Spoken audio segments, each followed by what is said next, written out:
There we go. We should be live. Hello and welcome back, everybody. Wait, there we go. Hair's being weird. Welcome back, everybody. Hope you are doing well. Oh, okay, that's all fine. Welcome back. We are doing some Latias shiny hunting once again today. Remember, if we get the shiny Latias in the next 3 DAs, we will be doing a solo-only run of Sawsbuck and Scarlet Violet. So that's gonna be fun if we get it in the next ones. But that remains to be seen. None of the above, Gen 5. See, the thing is, Roost, I only didn't do Gen 5 because we all know if I did the Tau Dragons, I would automatically win. We know that would win automatically if I had that at the top of the list. But yeah, let's get going. If anybody wants to pop in. Thankfully, again, Latias is a relatively easy one to handle solo, so I can actually handle that one solo if I need be. But yeah, no, it's gonna be good. Working on some video projects in the meantime. It is a Tuesday, so I'm not sure whether or not we are going to have a secondary late night one. That remains to be seen. I may I may not do that later tonight because I do have some other projects to get working on. This one script I'm working on is taking significantly. No, there's no way we are getting that high, Roost. Remember, one Dynamax adventure is about 15 minutes on a good run. That would be 40 runs. Yeah, that would be what, 47 runs. That would be, I think, several days of going just straight on it. The only way I think I would be able to get to that would be if I do solo animations off and have absolutely like a god paths for like the entirety of the runs. That I think would be the only way I can do that. But even then, that would actually still need to be a fairly quick pace series of DAs. Because that would be 40. I mean, I did, like, 120, 130 per day with the Kartana DAs? So, again, it's possible. But that would be most of the day.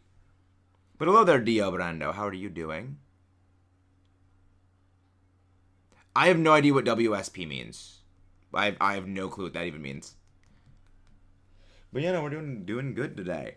Again, this one video project I am working on, I completely underestimated how long... Hello there, SK. Who is that? No, welcome in.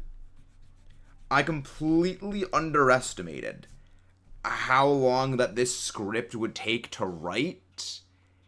And now I'm like, oh man, I did not... Granted, again, this is probably going to be the most difficult one to do, both because it's the first one of this project series that I'm doing, but also because of the characters, it is the most complicated. So there's that. All right. Welcome in, Dio. Welcome in. Let's get going. Okay, Grimmsnarl is not the worst. Well, the least bad is probably the Scorch.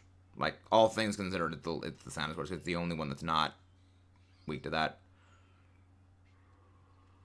Yeah, we do not want fighting types. We do not want poison types. We do not want dragon types, unless it is specifically a Flygon, and there is a Flygon there. So actually, we can probably go for that Flygon.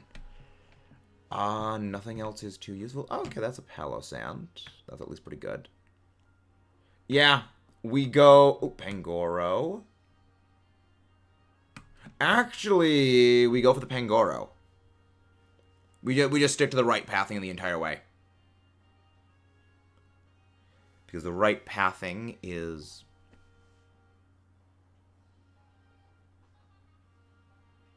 Are you live on the stream, Dio?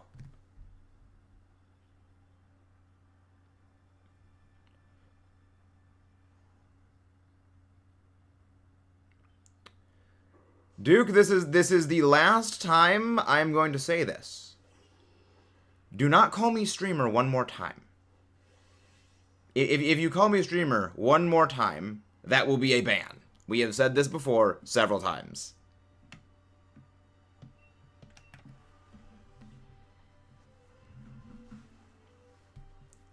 We have said that multiple times over the last several days. So, Roost, if it happens one more time, feel free. Feel free. Alright. Now let's get hunting this thing. Okay, this is fine. But yeah, no, it is, plans are going okay enough. Yeah, this is not a very good pathing. I guess what we do is we just take the Flygon, and then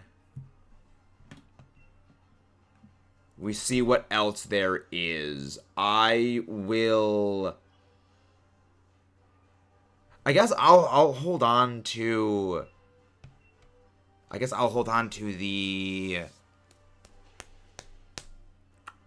will hold on to the Grim Snarl. Yes, that I think would work well. Thank you very much for subscribing. Thank you very much. Yeah, we're more than happy to have you guys pop in if you would like to join these Dynamax adventures. Okay, there we go. Things working well. Can we please get like a poison or something?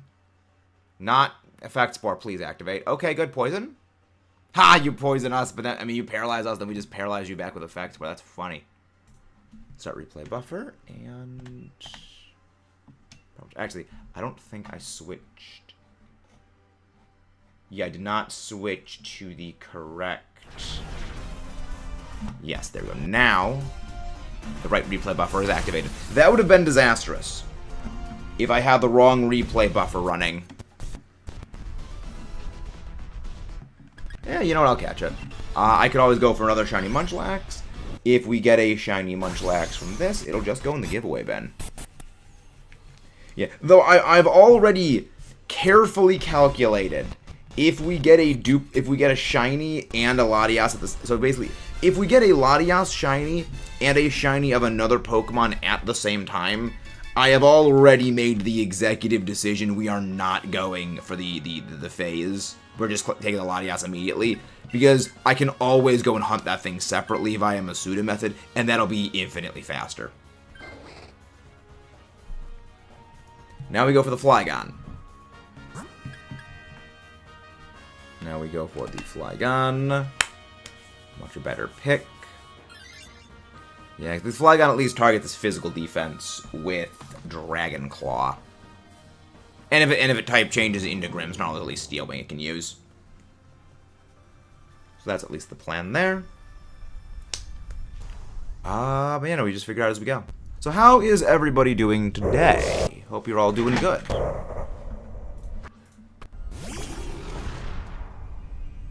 Draw adventure source. I'm sorry. What? I have no idea what you're asking there, Duke. How also got a new lowest level Magikarp down to 7. Fun. So is Magikarp the only thing you're able to get in that pond, or are you able to get other things as well? And it's like just the Magikarp is the most common one, or is it just like strictly it is only Magikarp? Because I'm not too familiar with the mechanics of. Well, I mean, I've never been to the nature preserve, so I can't really be familiar with the mechanics because I've never actually done anything with it. And there we go, that actually corrected the color of the thing. I was wondering why everything was just a bit too dark. There we go. If only the... Oh, wait, the Flygon's frozen. That's why it's T-posing. No, Bats was... Really? The rest is 30% chance. Things would be way less stressful if it was just the cop. I'm gonna use Power Swap on the Hitmonchan. I'm gonna give it a +1 to its attack. Thank you very much, Good Luck. Thank you very much for the Good Luck, Godzilla Fan 2024. We always need the shiny luck when it comes to this Latias. She refuses to sparkle. She entirely refuses to sparkle.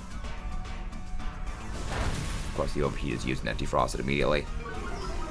Yeah, for those who don't know, using a Fire-type move or Scorching Sands, Scald, Steam Eruption, and I believe Ice Burn will automatically thaw any Pokemon that is frozen. It's really unfortunate. But it, thankfully, is helpful if you're using either of those moves. Yeah, it's, that could have been helpful a few turns ago. But yeah, this is one of the fun things about Dynamax. I have Shiny Latios and Shiny Latias. Don't know how to pronounce it. But I have both those things. They're looking for them. We've been over this before. I do not accept trades. The reason why we are doing a shiny hunt for them all is I want to catch them myself. That's kind of the whole reason we're doing the Living Shiny decks. It's not about just having a shiny of the Pokemon. It is about the process and the journey to get the Pokemon. I also, on principle, don't accept trades from viewers. Well, I don't accept trades from anyone on principle. Take the Flygon over the Hitmonchan.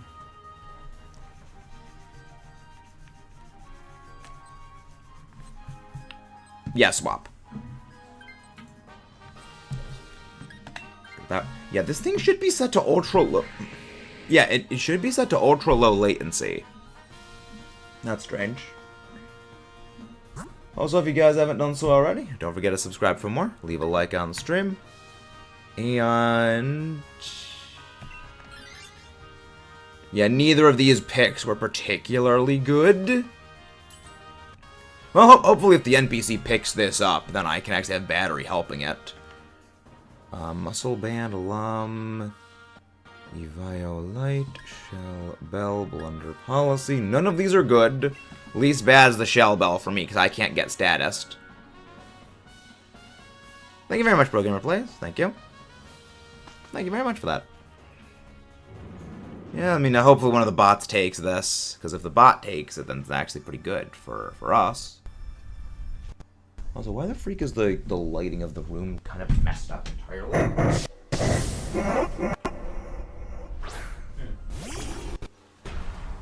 I guess maybe the sun is just extra bright today to make up for the eclipse last night. Well, I mean, last afternoon. Strange. Very strange. Yeah, because it's normally my face is not this dark when it comes to the thing. Okay, that's fine. Oh yeah, nice one. Easter egg. Yeah, Adam Wingard, a very, very based movie director. Ooh. Oh, I can be evil with this. I can just use Power Swap and just keep yoinking away the special attack drops anytime that this thing uses Overheat. That's fun. That's kind of one of the great things about having Power Swap and Prankster. I can completely remove a special defensive. Oh, there be. If we get to 10k by the end of the year, we play Fortnite on the channel. If we get to 10k by the end of this year, we do Fortnite. Hello there, B. Welcome in. How are you doing today? Like I avoided the attack. Like I avoided the attack. Everyone avoided the attack. Wait. I am the only one that got affected by string shot. Wow. That is... Wow, that's kind of sad. Well, at that point, I'm just going to go Dynamax and just click Gmax Snooze, even though it has absolutely nothing against this. But yeah, Gmax Snooze is outright disabled in Dynamax Adventures. I believe it is the only Dynamax... I believe it is the only move that secondary effect is disabled in here. Which... I think I understand why it's disabled.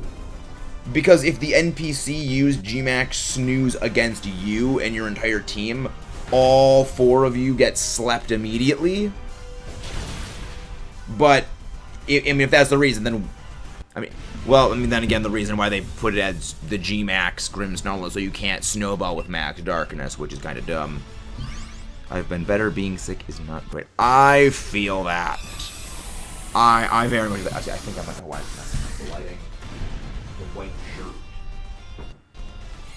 Let's see if the jacket being on fixes that, because the light... I think the light reflecting off the white shirt is kind of washing the whole thing out. Let's see if this fixes it.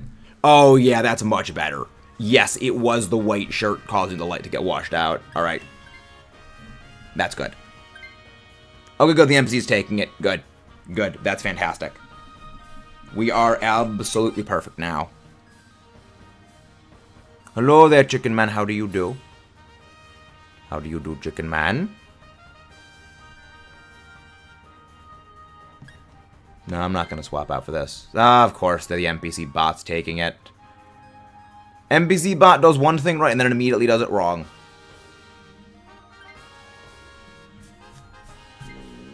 Ah, of course, it's a beware. That's so bad. You mean, hello? I've been here.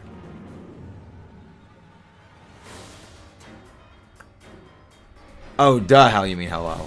Hello. Remember, Roost, I'm a bit of a smooth brain. You forget how stupid I am when it comes to things. It is an acquired taste of stupidity. I keep forgetting to pause this immediately because it screws up everything. Okay.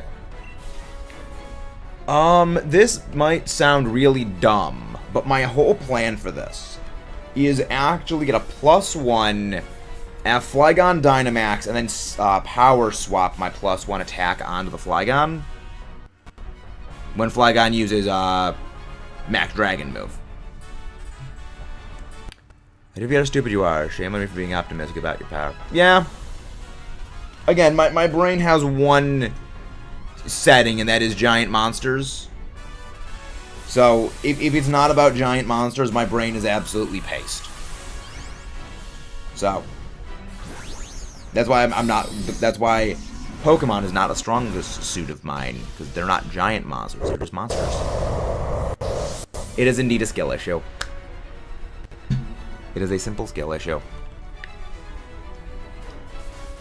Of course, it's Dragon Breath.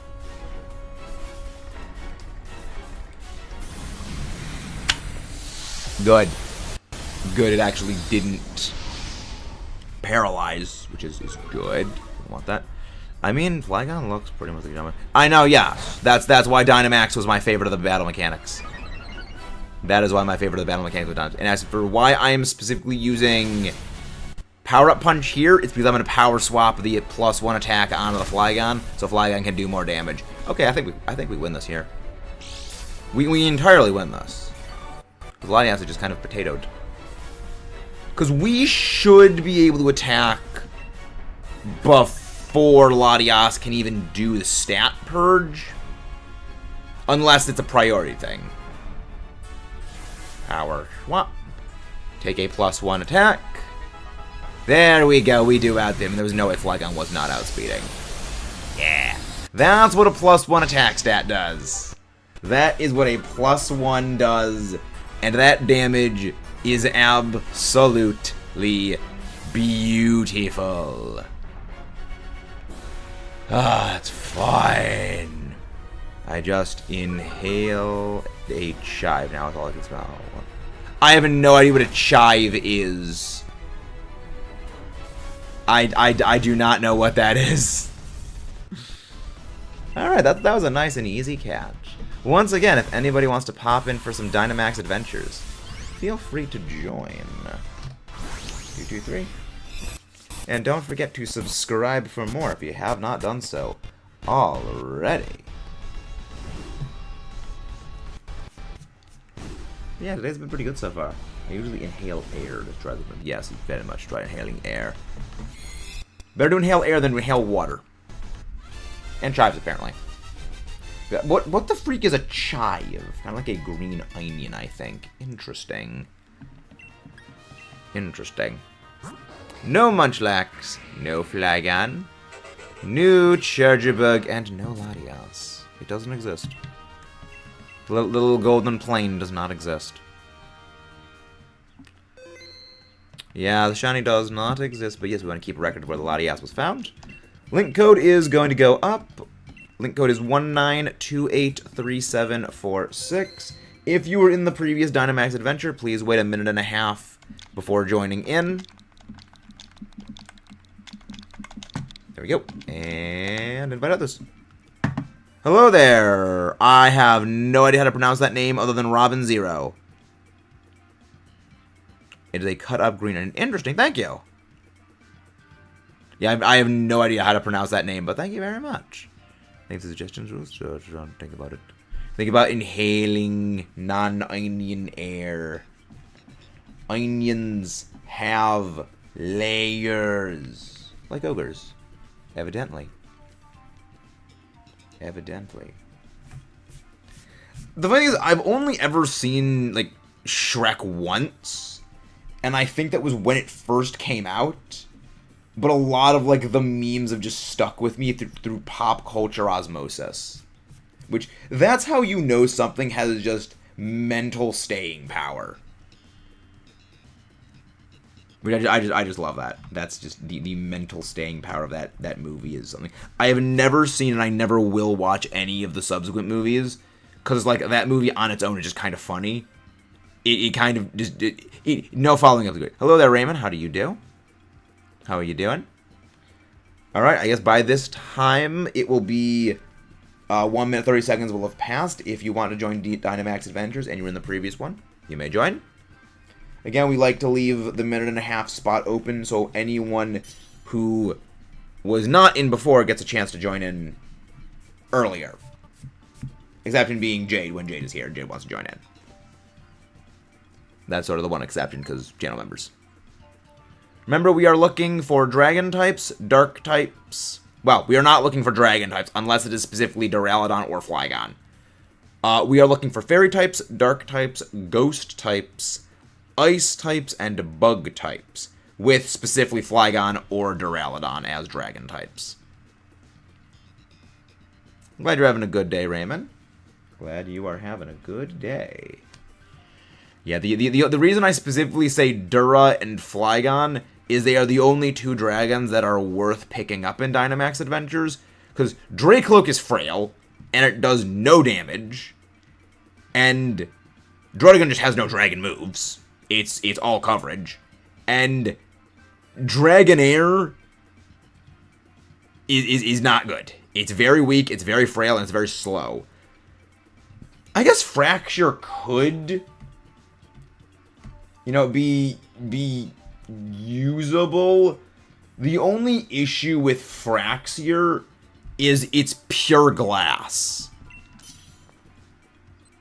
It is just absolute glass. And sure, Outrage hits like a freaking freight train. But if it gets hit by anything other than Surf, it basically just goes down like a punk. Ooh, I want that Liepard. That is a good Liepard. Gourgeist, very good. Yeah, Gourgeist and a Tauros. I like that Tauros. Dio. What did we say last time? Before picking anything, listen to what I say. Okay, let's see. We got a bug type. Please be Rabombi. If that's Rabombi, we just win. Is that a Rabombi? Yes, that's a Rabombi. We're going on the right.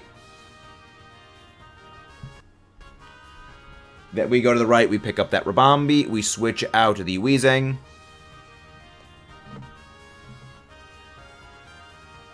Hello there, Musonic. I have no idea how to pronounce that name. Welcome in. It's okay, again, we mentioned this before, Dio. That is the one rule of Dynamax Adventures, is just please wait so we can have a plan.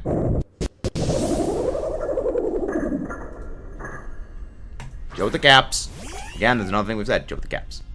Again, we like to try and keep things a little bit chill here, but again, there are rules for a reason. One of them is Joe with the caps, please. But I see you are also a fan of JoJo's Bizarre Adventure, Nick. Is it okay if I call you that? I have absolutely nothing I can do to this thing. I absolutely can do crap all, no damage. But at least I got the screech off. Nick missed the freaking Giga Impact. Fine. Oh. Ugh, shift Q, that's not good. Hello there, Joss. How you doing? Welcome in. Oh, wow. Thunderwave also connects. Nice. That's good. Yeah, you have Heat Wave. I was meaning I have nothing to hit this thing with. I mean, I have Assurance, but Assurance isn't really that great. Actually, Gourgeist. Gourgeist, use Shadow Sneak. Do not Dynamax, just click Shadow Sneak. I have an idea.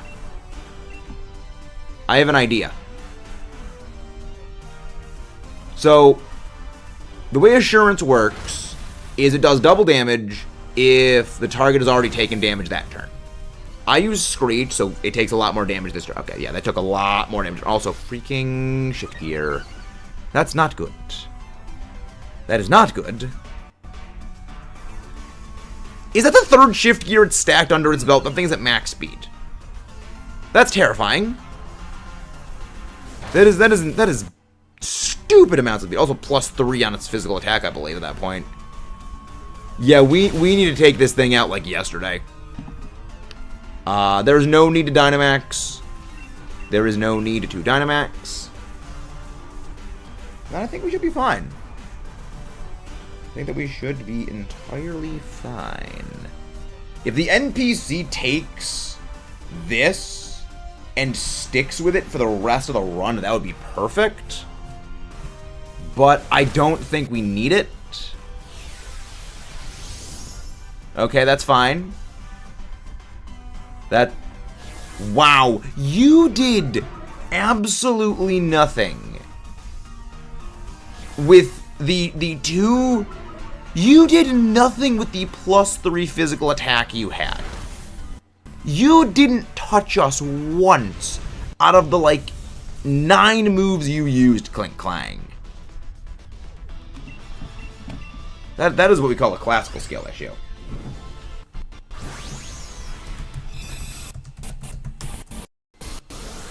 And if you guys haven't done so already, don't forget to subscribe for more. Leave a like on the stream. No, do not switch. Again, generally, okay, so you have the Wheezing. Switch the Wheezing out for the Rabombi, the next Pokemon. Do not switch it out for this.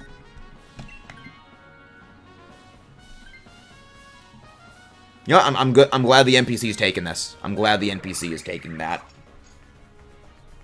I marginally prefer this over the... We go for the right, we go for the bug type, and then you switch for this. The reason I wanted you to keep the the Wheezing for this is it's weak to poison. And that will do a lot of damage to Rabombi. Thank you very much, whoever subscribed. Thank you very much. Bug. You could say Rabombi is bugging me, but it's going to be bugging Latias a heck of a lot more. Yeah, I can't do any damage to this thing, really. I cannot do any damage to it. Pixelated, a balloon that is half full is still completely full. That is correct, and I approve science jokes like that. That's funny, I like that. What is Fractures? Yeah, Fracture is just Glass Cannon. 50 special. I mean, 70 physically we could take that, but like, if Latias had more physical moves, maybe it would be okay. You get 117 attack, like again, 117 physical attack and Outrage will do a stupid amount of damage to Latias. But I ideally would not.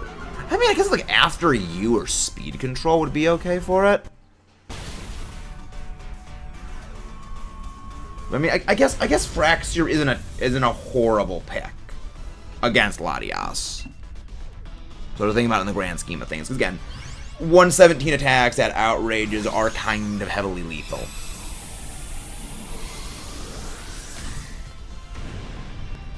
Yeah, this is where you swap.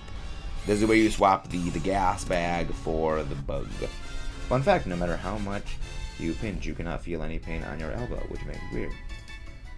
If you hit it too hard, feel, you know, yeah, fascinating. Good without that. We don't take this. Very, very good switch. Now,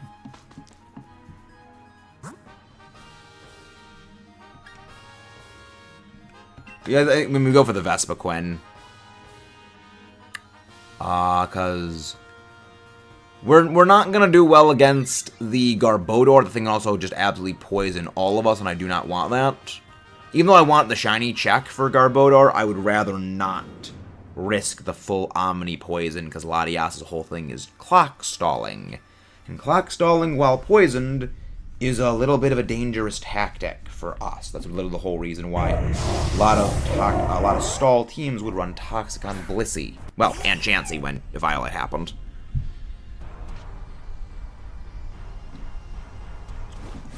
Rabambi use fake tears. Rabambi use fake tears for the first turn, and then afterwards just use Draining Kiss.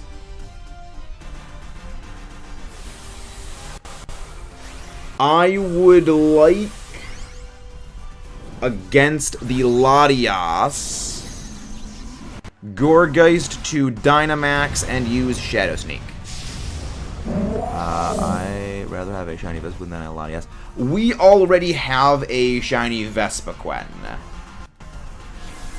But in most cases, see, I feel like if it was shiny Vespiquen or shiny Latias as the pick, I probably would go with the shiny Vespiquen, because overall that thing's a lot harder to find. But I already have a shiny Vespiquen, so for me it's not even a contest. Well, then again, I could at will basically find a God Path that has Vespiquen in it and just keep doing that. Hi, Garrett. But yeah, I've already got shiny Vespiquen, already got shiny Salazzle, so the two hardest to get ones I don't even need to deal with. Of course you get freaking dual Wing Beat. Of course the dual Wing Beat hits. Of course. The thing is, it did just enough. That's the worst part. It did absolutely just barely enough.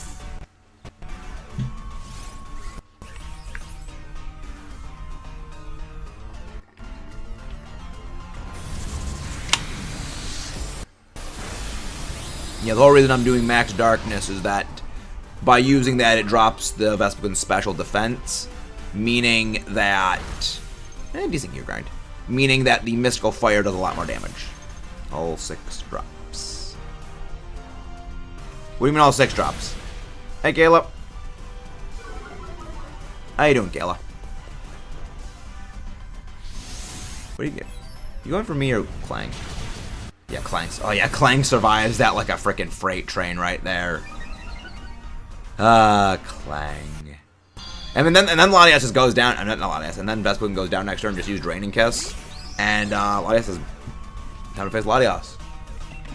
Let's go for another Max Darkness. I don't think we're gonna need it, because... Well, I mean, Rabambi should outspeed me. I feel like Rabambi should outspeed me. I think. Yeah, Rabambi should. Yeah, Rabambi outspeed. Rabambi's freaking fast. Thank you very much, whoever subscribed right now. Thank you very much. No, do not switch. We do not switch. I would like the Gourgeist, the Liepard, and the Rabambi, I think is the best combination we've got here. If the NPC wants to switch out, I think that's perfect. But as for us, I think we keep this. Good. Got into liking a new shaman called Fritz Creek. That's a heck of a name right there. That's a heck of a name. Okay, NPC's taking it. That's perfect. Okay, so it seems the NPC decides after the leader selects. Interesting. Interesting. I've also noticed something when it comes to Dynamax Adventures. Whenever NPCs have good Pokemon, they're more likely to switch than if they have a bad Pokemon. Hi, Denver. I've noticed, anytime the bots have a good Pokemon, like that Clink Clang, like Tyrantrum, like a Selgor, they always try to get rid of it as soon as possible.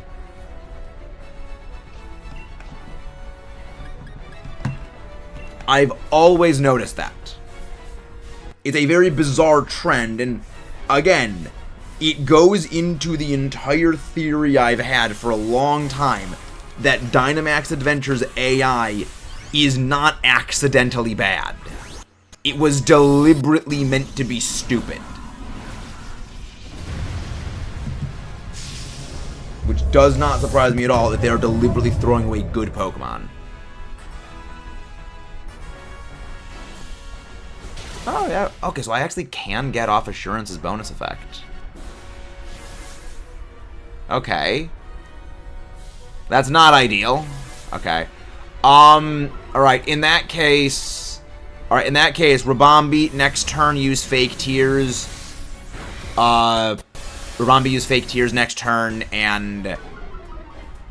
Gourgeist, use your Fire-type move. Because Latias decided to do a little bit of trolling and change Reflect type. This is why we can't have nice things. I hate this thing.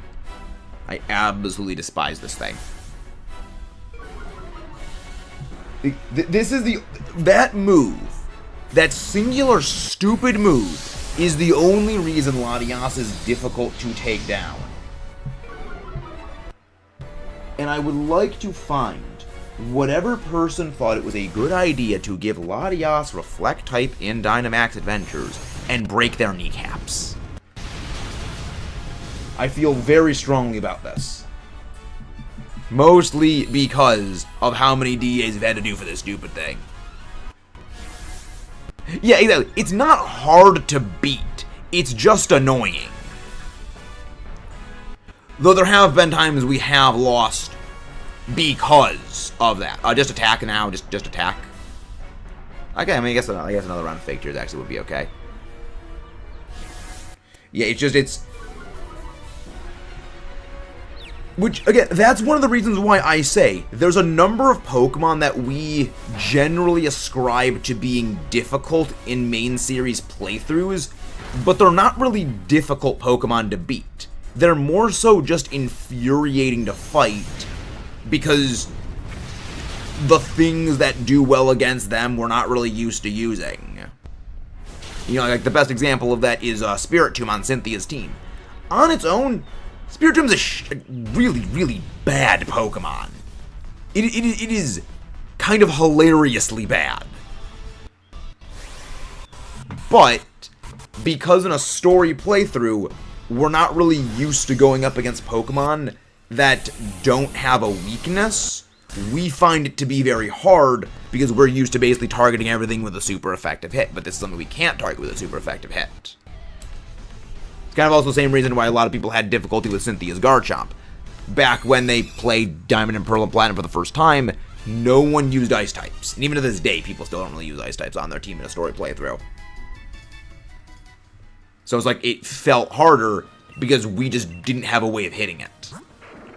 No shiny Clink Clank, no shiny Rabombi, no shiny Latias. Unfortunate. If we get the shiny on the next Dynamax Adventure check, we're going to be doing a solo run of Scarlet Violet with Saucebuck. So don't forget to subscribe for more, leave a like, and let's get back to fighting this stupid plane. Did not get a shiny. Yeah, shiny Latias doesn't exist. And, you can't convince me otherwise. Got a shiny Drifloon, shiny Geodude, and shiny Drifloon in Legends. Fun. Fun. I still need to get a lot of the shinies in Legends Abacus. Alright, link code is live. If you're in the last one, please wait a minute and 30 seconds before joining in, just so we can give some people who haven't been in yet a chance to pop in. Alright, and let's get going.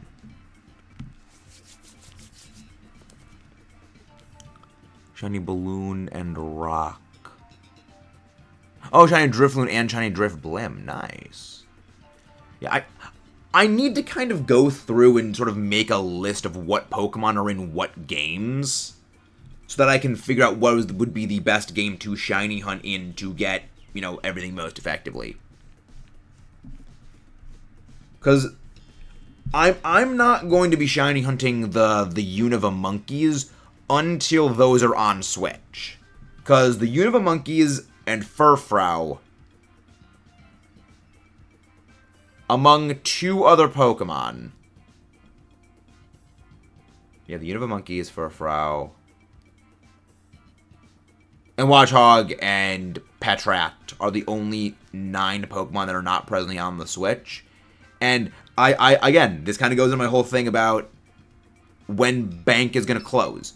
Bank is not going to close until everything is on Switch, and maybe a year after. And after they figure out the whole bug of Spinda and figuring that out with Pokemon Home. Which, like, that's when I think Home is going to close down. Not Home. Bank is going to close down is when they finally fix Spinda and they get those remaining 9 Pokemon on Switch. But until then, I think we're entirely safe from having Bank closed down. Because Bank still works. If you had Bank downloaded previously, you can still log into it and still transfer Pokemon into the Pokemon Home from it. Which I literally just did last night. Starmie, Lurantis. Starmie is good. Lurantis is a good pick. And the Araquanid. Alright. Araquanid is ideal. Ooh, Armaldo. Okay, Armaldo and Araquanid. I like both of those. I'm liking both of those. Araquanid. Araquanid is by far the best. Yeah, we got a decent lineup here. Bug types and some fairy type moves. Well, bug type moves and a fairy type move. Overall, we're doing decently well. Good thing is, if it type reflect types any of us, Armaldo does well. Alright, okay, what's that bug type? If that bug type is what I hope it is, then we go for that. But if it's not, we don't go for it at all. That's Rabambi. Oh, once again, it's Rabambi. Alright, Dio, how do you feel about taking Rabambi for a second time? How do you feel about taking Rabambi for a second time? 'Cause I've got a plan. And that plan involves Fake Tears, Weather Ball, and Icy Wind. And it's gonna be fun. Hello there, Acorn. Welcome back. It is time for some shenanigans. It is time for shenanigans. I don't want it. It wants me to. Alright, yes, you are weak to Dazzling Gleam. There's no... Actually, next turn, Lurantis use Weather Ball. If this even survives until next turn. If it even survives until next turn.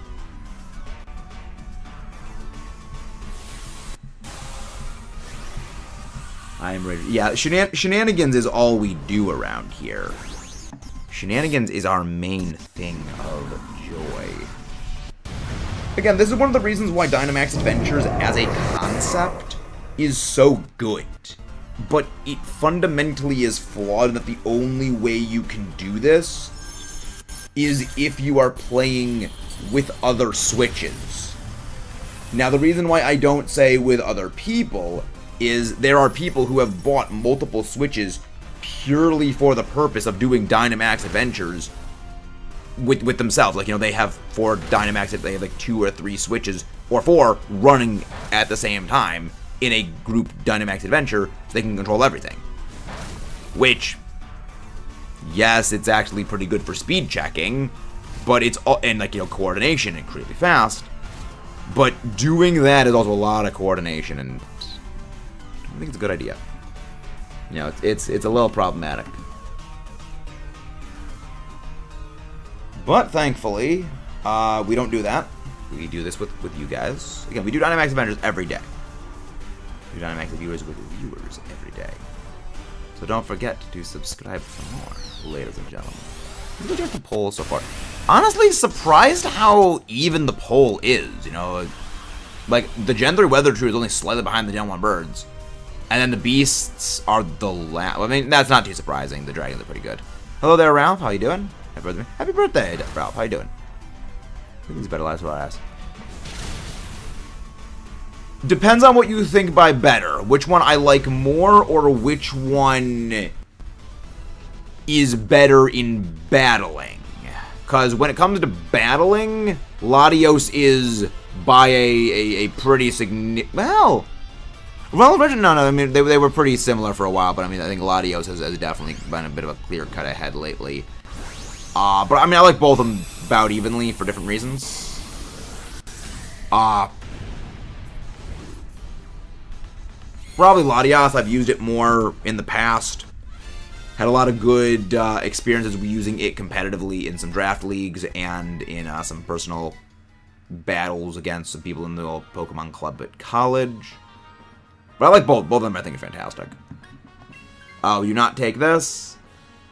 Nobody takes this.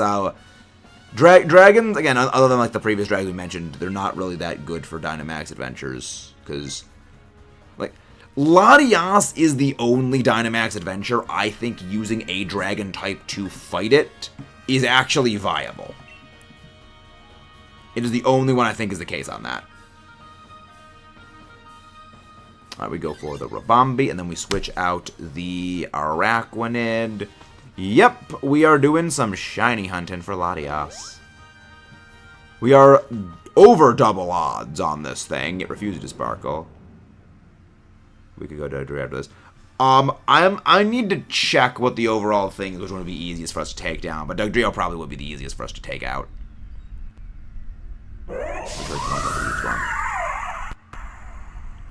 I don't think it would one-shot, but it would do a lot of damage. It would do a comedically absurd amount of damage. We have not shiny hunted Latios yet. When we get to fighting Latios, we will make a Latios counter.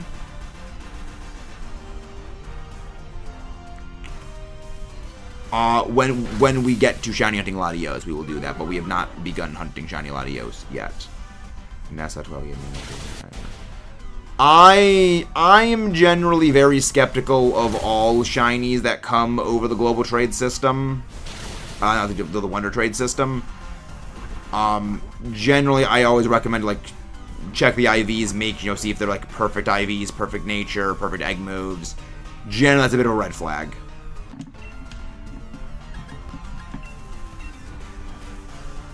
When there's a reason I don't do trades on the Wonder Trade system in general, but, yeah. No, don't Dynamax. I don't think we need to Dynamax against any of these. The only reason to Dynamax would be against the Dugtrio to specifically hold the Dynamax so that I would be able to Dynamax first turn against Latias if it gets there. But that remains to be seen. Yeah, and I think we beat this thing here anyway. They said Pokemon is going to be new Mega Evos. Yeah, that is very much not likely going to happen. Unless it comes from Game Freak itself, I'm not so certain I would believe that, because people have said that there were going to be new Mega Evolutions in Sword and Shield. They said Mega was going to be returning in Sword and Shield too.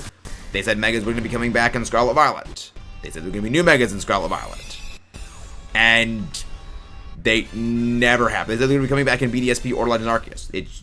It's the fifth time this kind of whole thing has been sort of like trolleyed about. And it's kind of a case of... we so sure about that?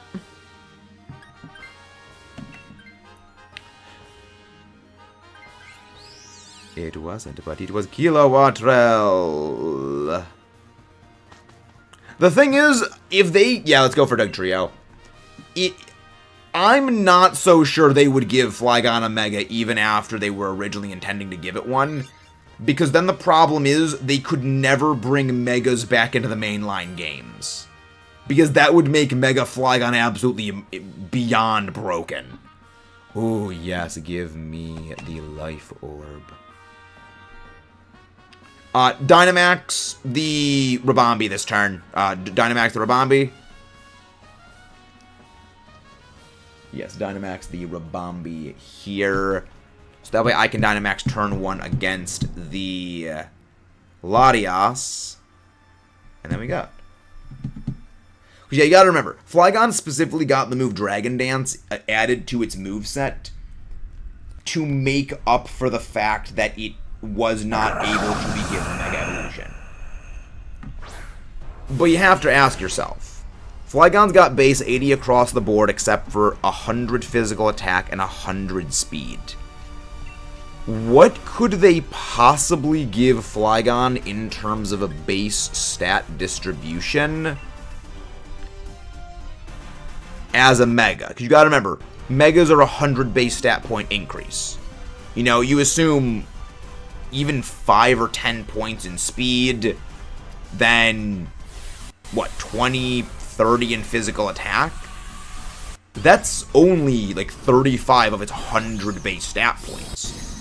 You then put, what, you know, maybe like 20 in each of its defenses? That thing's gonna be ungodly bulky, ungodly fast. And you still have more stats left over.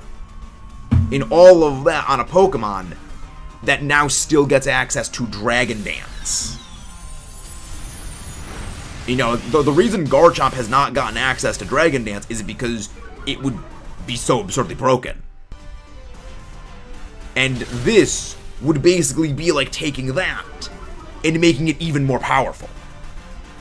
Because we already know Flygon gets Dragon Dance, and they're not going to take that away.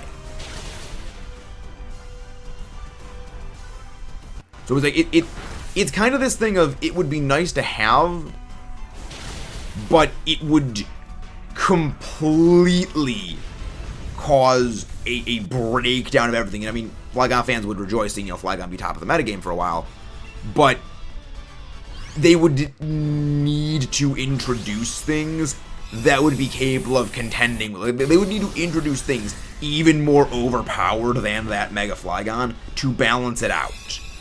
Which would mean it gets kind of completely kneecapped. I don't think a Mega Dragonite would be as big of an issue, because Mega Dragonite would need to invest more stats in its speed. And realistically, they would go...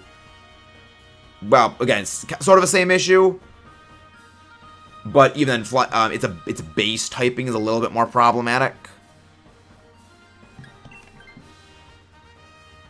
Yeah, I mean, it's sort of the same thing. Like, there's only one pseudo-legendary that realistically I could see them giving a Mega Evolution to, and that's Goodra, because Goodra realistically could use a buff. You know, not a Hisuian form, you know, but I mean, like, a legitimate... We're going to give them... I mean, it gets Skull, but it doesn't really have enough beyond that.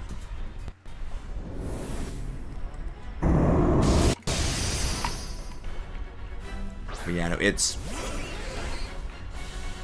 basically, I think anything above a base stat total of, like, 450, I'm going to Dynamax. I think use Weather Ball. Lurantis, use Weather Ball. I think anything with like a base stat total above like 460 just should not get a Mega Evolution on pure principle. Because the thing about Mega Evolutions is, even though their stats are actually very, very high stats don't equal a good Pokemon. You know, again, we've seen things from something like Goodra. Just having a high base stat total doesn't really mean everything in the world. What matters more than a high base stat total is a high stat efficiency. That's what made Pokemon like Garchomp so devastating, is they use as much of their stats as possible with very few stats wasted.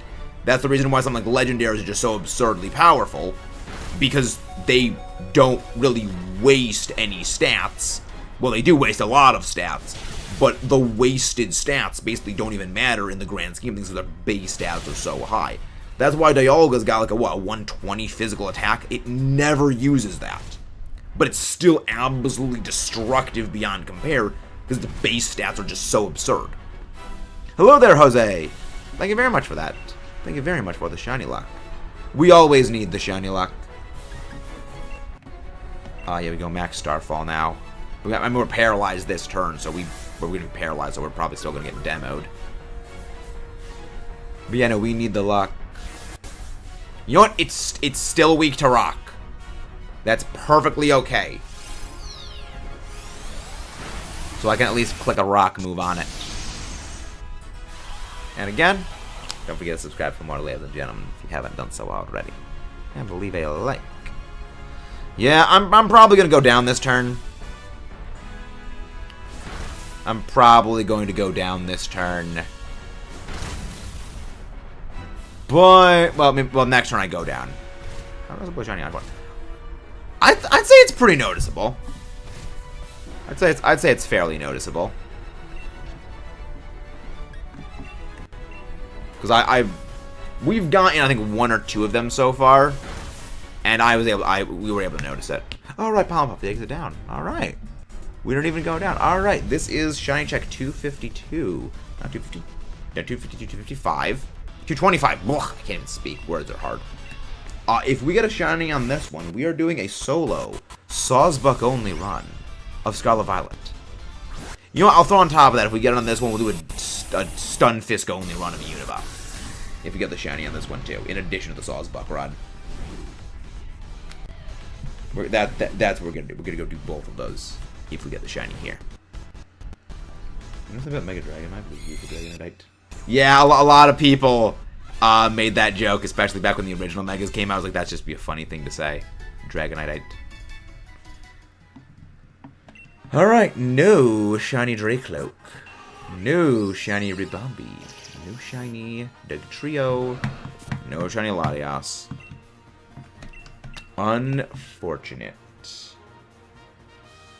You know, I'd say shiny Oshawott, like, it's relatively noticeable. We'll keep a record of Latias. Do you have a Tornadus? No. When the freak are you gonna bring me a Tornadus? I need shiny Tornadus for my Draft League team. I mean, we still need Latias for the Draft League team too. But I want Tornado Face. Like, I would be fine with shiny hunting Tornado Face solo. Because I know most people don't probably want Tornado Face. But I want the shiny just for the team. Just a flex. Yeah, I forget, what is... I'm going to compare Tornadus Therian and Tornadus Incarnate's base stats.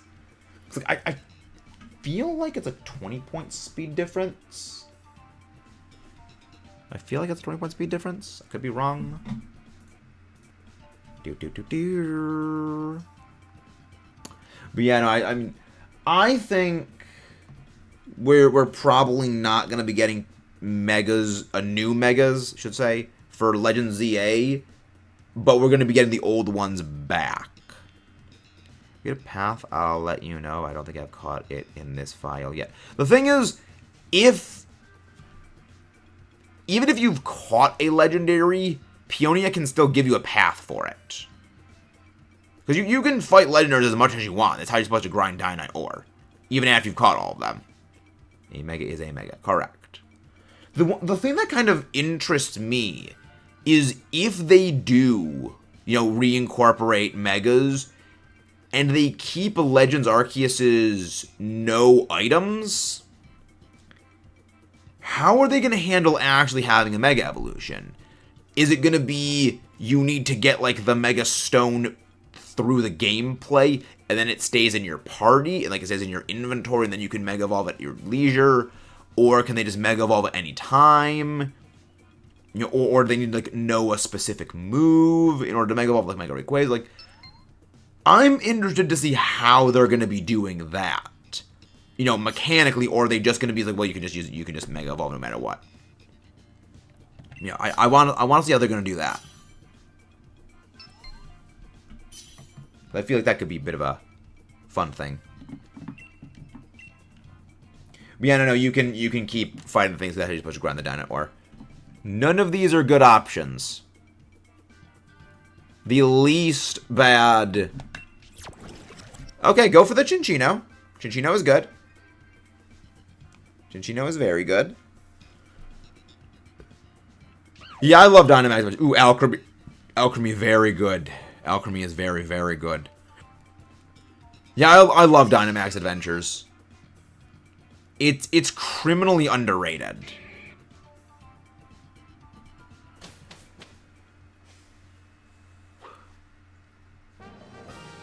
It is a terminally underrated system, but I do get why most people probably didn't really play it when it first came out.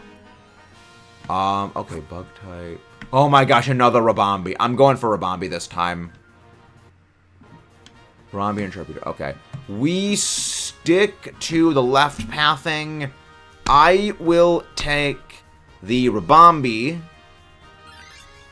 And I think what we do is we switch out Machoke for Sharpedo. Switch out the Machoke for the Sharpedo, and then we're good. So I would like the shiny check for Sharpedo, because I like that thing. And I have no need to conserve my Sucker Punches now. I have no need to conserve those.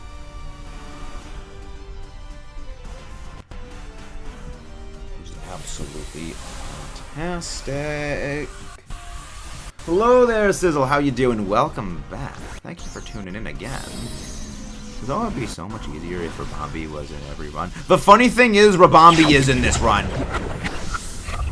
We've had Rabombi all 3 runs so far. Yeah, like it's kind of funny you actually say that. Because that exact thing is literally what happened. Should I assume Dazzling Gleam or go Decorate mostly? I don't think there's really a need to conserve Dazzling Gleam. I don't think there's really that much of a need for it. Because we're going to destroy Sharpedo easily. You know, you're not going to be using Dazzling Gleam against Rabombi. We're going to destroy Sharpedo immediately. And against Latias turn 1, I would like you to use Decorate on me with the Rabombi. The Violet's graphics so I feel better. I like Scarlet Violet's. I like Scarlet Violet. The graphics don't really bother me all that much. I mean, granted, you're talking to a guy who really doesn't care too much for graphics in general in a game. You know, unless a game's graphics are like last gen Black Ops 3 zombies levels of bad, I tend to not really mind graphics all that much in a game. It's the reason why like the frame glitches in Scarlet Violet don't really bother me. Is that it's gameplay matters to me more, unless it's like the graphics are atrocious. Like again, I iterate to last gen Black Ops 3 Zombies last gen, which for those of you who don't really know what last gen is for Black Ops 3 Zombies, it is Black Ops 3 Zombies on the Xbox 360 and on the PlayStation 3. It looks comedically terrible. Like, to the point where in Black Ops 4, which was on... Yeah, that was Xbox... That was PlayStation 4 and Xbox One, I believe was the name of it. I don't remember what the Xbox named itself. They actually had a jump scare which was of last gen Richtofen. I mean, look up last gen Richtofen is obviously like the best way of seeing it. But like it's and then like look at last gen Richtofen compared to the scene of it in like the actual like current system. That's the only time where graphics for me is a problem. But if it's something like, you know, comparing Scarlet Violet to Sword and Shield, like, it's not really that bad. Now, Legends Arceus is kind of a bit of a separate thing altogether, because you can see the, like, movement of things that are, like, even, like, relatively close for the movements of Pokemon, and that's jarring, but that's mostly a draw distance thing.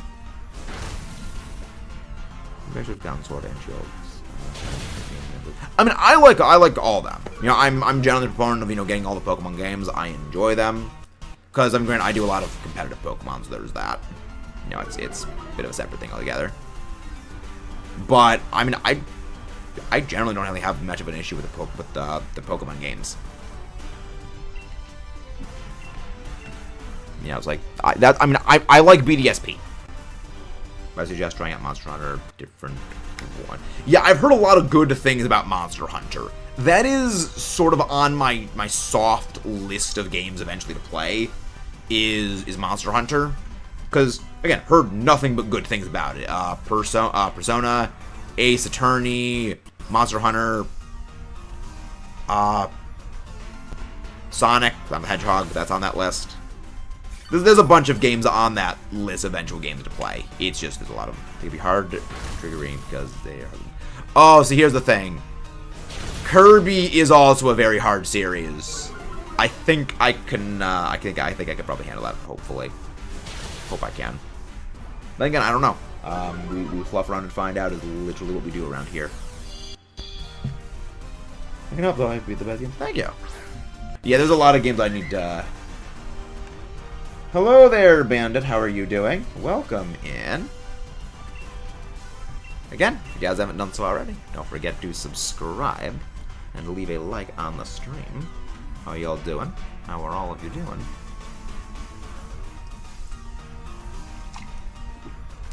Triple axle. Yeah, we should be fine. Yeah, there's a lot of games that I need to eventually start playing because eventually I buy the games because my grandpa used to play them 4 times. Aw, that's very heartwarming. That's wholesome.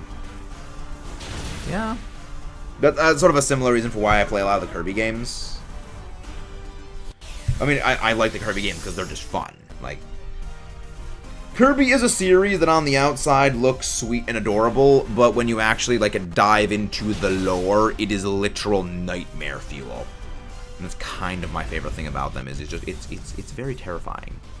It's just absolutely horrifying. No shinies so far today.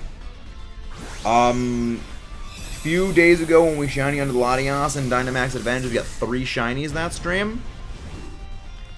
So I'm not anticipating another shiny from Dynamax Adventures Latias for a while.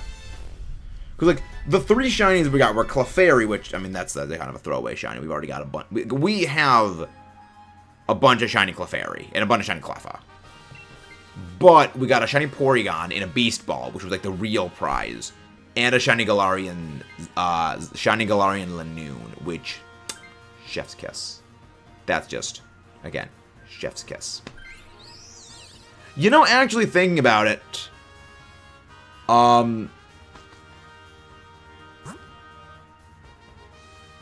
you know what? Let's go. Actually, no. Let's go for the Sharpedo.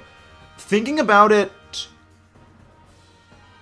Dio, if you want, you can swap out for Sharpedo because the way I see it is we can either go Cinccino swaps out for Sharpedo and we get coaching Machoke to boost up Sharpedo's attack stat, or we have Sharpedo and triple axle Cinccino. Either of them is a good call.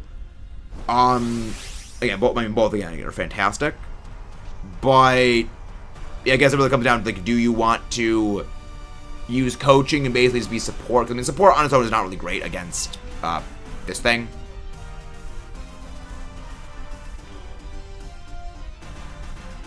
Yeah, on its own it's not really great. It really depends. I'm not even gonna use a thing on this thing. I don't need to do anything on this. Yeah, I mean, this thing gets pretty hard. Like it's again. I mean, it's a glass can.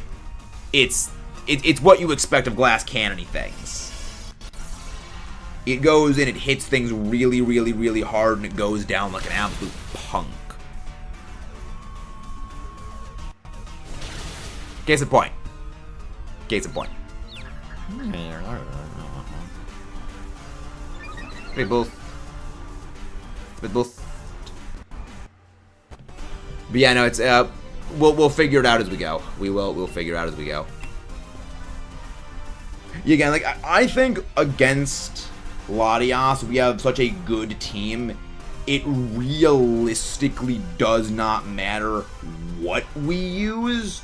We're just going to eviscerate it regardless. Like, barring Latias using Reflect type and turning into, like, Shinchino, I think we're entirely fine. And even then, if it turns into Shinchino, we've still got a lot of things that can hit Shinchino for a lot of damage because we have special defense destroying moves. So, like, there's really nothing it can kind of do to us. Which is, again, the reason why Rabambi is, like, a #1 best thing for destroying Latias. It's just Fake Tears is broken. I mean, also Decorate Alchemy. But Decorate Alchemy... Alchemy takes a little bit of a time to snowball, because it's such a slow Pokemon naturally. You can't really get Alchemy to use... You can't really get allies to use Decorate boosted moves until the second turn.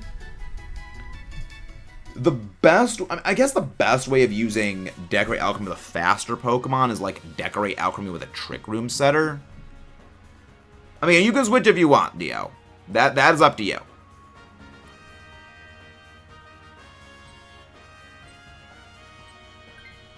Okay, yeah, okay, that's fine. Yeah, again, we don't really need it. That's fine. Yeah, again, I think we're fine. But this is Dynamax Adventures. This is Dynamax Adventures.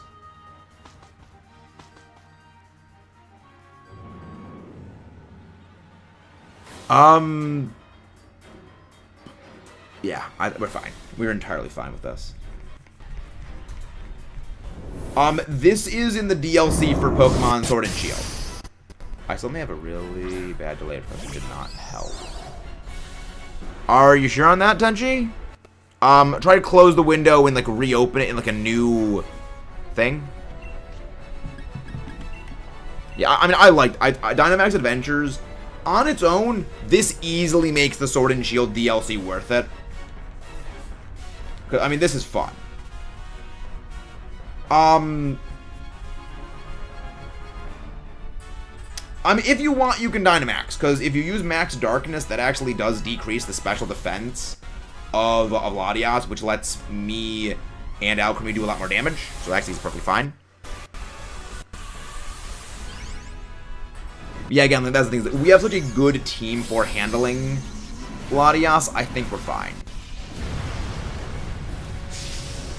You know, I mean, psychic moves should not... I got disconnected from your D8. Oh! Okay, your internet must have gone out then. Or, like, your internet must have hiccuped for a bit. Okay. That may be why. That may... Yeah, I see the Alchemy is now a bot. So, yeah, that's why you got DC'd. The bots. I did this when I was with Sly Man Boomer Guy last night. Ew, Sly.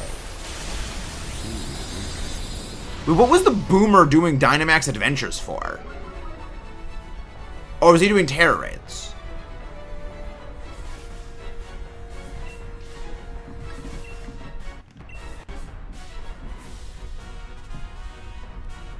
What was Boomer Man doing? And that's why Rabambi, stupid, broken, and OP. Freaking love this thing. Absolute destroyer of worlds.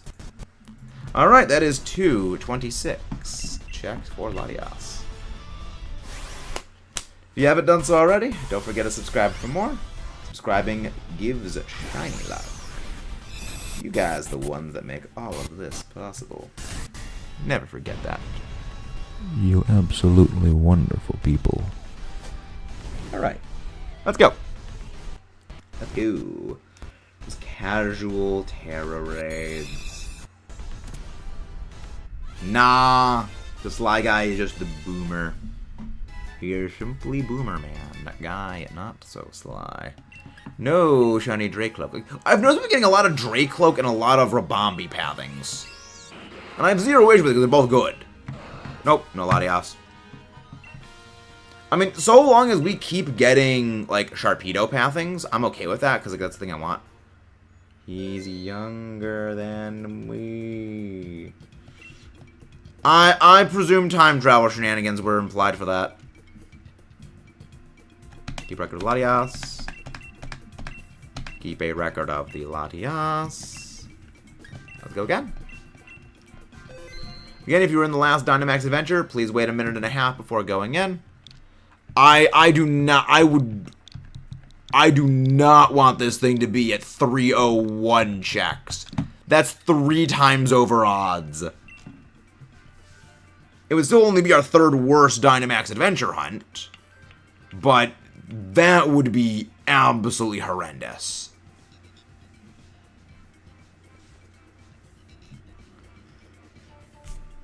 Whew. That would be not a fun Dynamax adventure saga. Because yeah, odds is 1 in 100 because I have the shiny charm.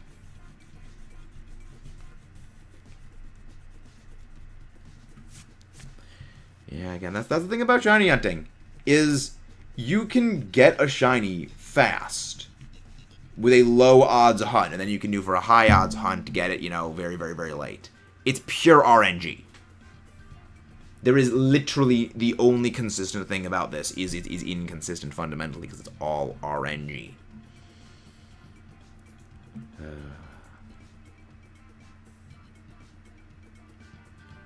Yeah, it's kind of interesting to see how close everything is.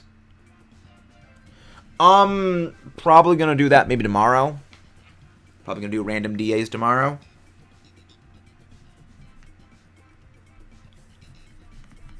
Yeah, I do enjoy the random Dynamax adventures.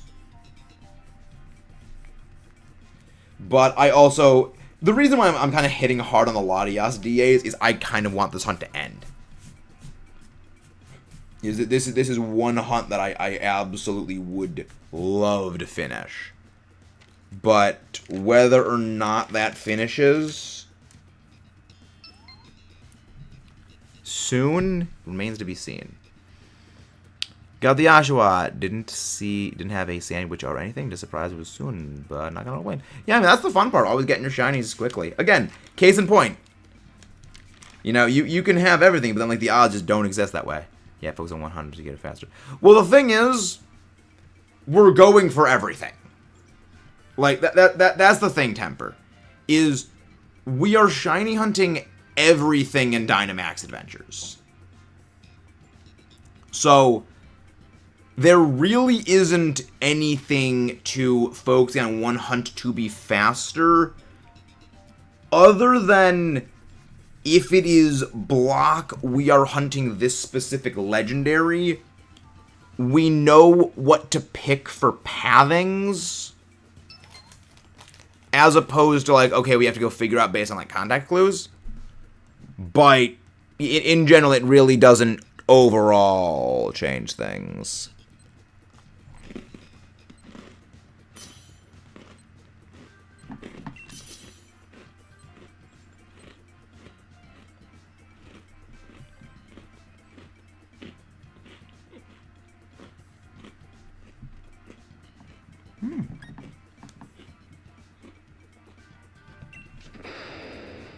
Comfey, very good.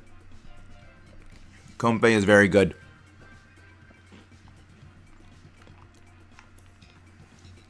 Of course, we have Martin.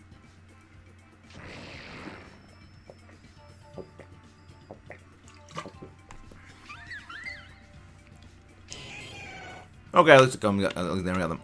Why did I know Martin was gonna pick the rock type? He always loved his rock type. Oh, the code is on screen. 19283746. Ooh.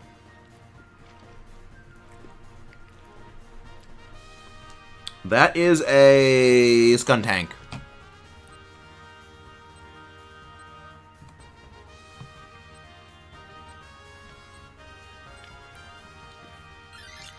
Yeah, okay, we go for the Skuntank. Dio. Switch out the Barbarical for the Skuntank. Yes, there is no Rabambi. But there is Skuntank, which Skuntank has Acid Spray, which is very similar to Fake Tears.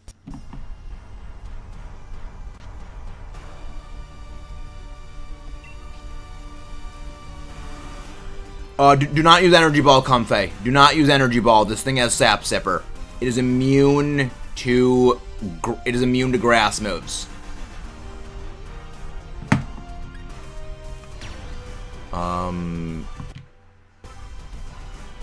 Yeah, it is immune to grass type moves. If Dynamax rolls around to you, actually no, that wouldn't even work. Cause like my idea was this. The idea I was thinking was set up fairy terrain. And then I use Swagger, but that wouldn't be... Do not Dynamax the Barbaracle. You do a lot more damage without the Dynamax than you do with the Dynamax.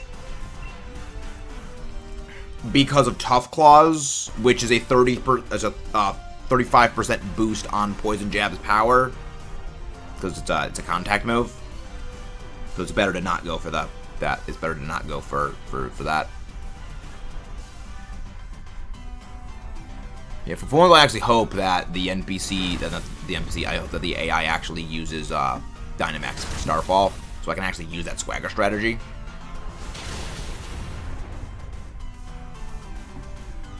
Aqua Tail, that's fine. That's fine. Yeah, come on. Oh, well, then again, that would have demoed me if it actually hit me with that, because I'm weak to Water and Fairy, and even I couldn't even use the Anger Point anyway, because I'm not. I don't want to go for Dark Lariat. Hey, Mr. How you doing? It's been a while, indeed. It has indeed been a while. Yeah, Azumarill is one of the most annoying Pokemon to fight in Dynamax Adventures, because the electric types are kind of frail. There's not many good poison types. On top of, there's very little reason to carry poison types in DAs in general. And the grass types, which are actually relatively common, are just actually terrible. Jab. Of course, now you poison it. Now the poison actually works. Just freaking dumpsters me. Hey! For once, Martin actually scores a knockout. Rare Martin win. You heard it here first, people. Rare. Yeah, rare Martin win. Hello, Dreams. Welcome in. Oh, nice. You got the Sword and Shield DLC. There is a tutorial Dynamax adventure you need to do, which is you're forced to fight a Suicune. After that, you should be able to join our Dynamax adventures. Yeah, again, for rare Martin win.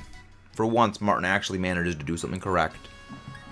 Yeah, we don't let's switch this thing out here. We don't let's switch out for this one. You know what? Martin's take a thing. You know what? Martin's full of rare wins here. No, do not switch. Do not switch. Zoomer doesn't really do too well into Skuntank, but I mean, later on kind of sucks too. We just go for the Skuntank. After when with the Skuntank, then you switch out.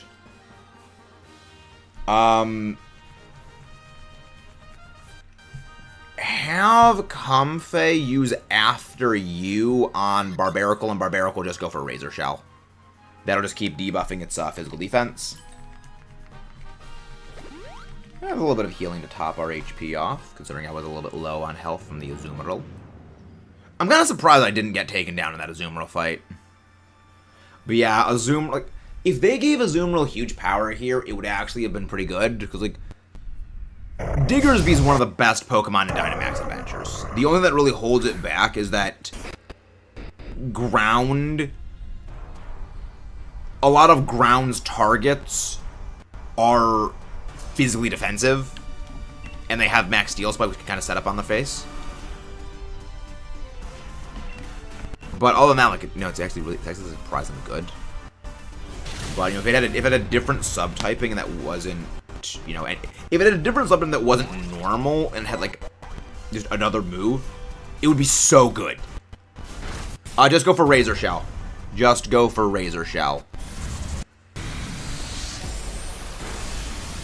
That's not good. That's very dangerous. Okay, that's why that was a crit. I was gonna say there's no freaking way it does that much damage normally, and it was a crit. That makes sense. Yeah, I'm Dynamaxing on this. I really freaking hope you do not use Burning Jealousy. Because, like, if you use freaking Burning Jealousy, I think we get absolutely throttled here. Because all of us would get immediately burnt. I am a physical attacker. Barbaricle's a physical attacker. And Azumarill's a physical attacker. So we all just get throttled. And we have no way of getting rid of that burn status condition.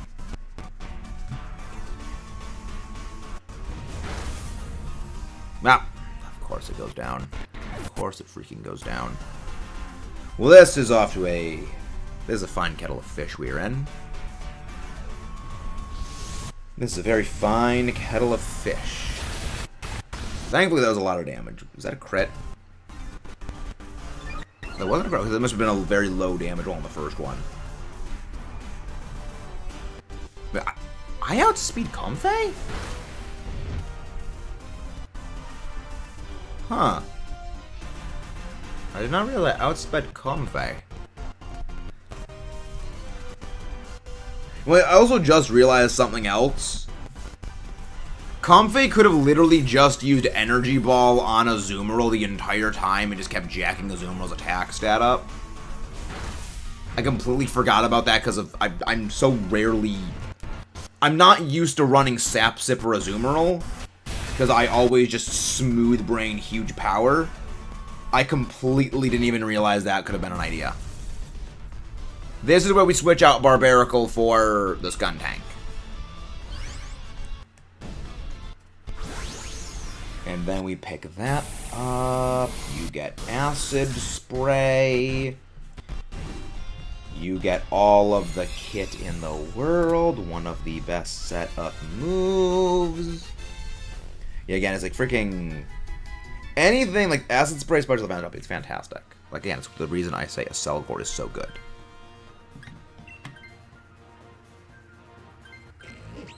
Yeah, the only reason I think like a Cellgore is better, despite its overall lower power, is that it's faster.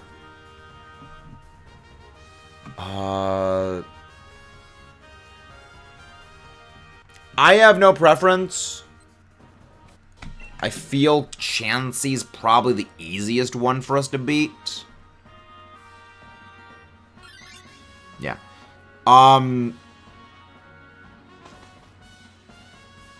Yeah, I feel Chansey these. Just use Acid Spray against this thing. Just click Acid Spray. Actually, Comfey Dynamax. Dynamax Comfey against this thing. I have an idea. I've got an idea. Yeah, first turn use Acid Spray. Next turn go for Lash Out. Comfey Dynamax, use Max Starfall. I've got an idea. I've got a very stupid, very silly idea. I very much like.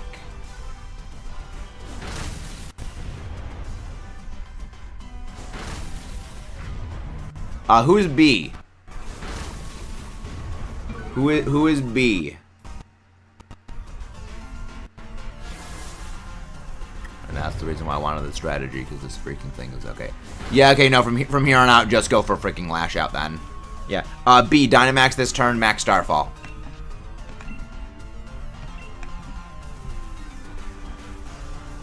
Because my stupid idea is the Swagger shenanigan, which I freaking love. Like, this is the reason why Galarian Weezing is somewhat good if you have a Swagger team idea. But again, you can't really coordinate that unless you again, have this deep, in-depth knowledge of how the mechanics work because of the terrain. And I'm using that because I don't want to waste Darkest Lariat. Yeah, that's why I didn't go for the first one. Because I did not want to respect. Now... I really hope Swagger doesn't, like, this is, I think, the one time I do not want Swagger to miss.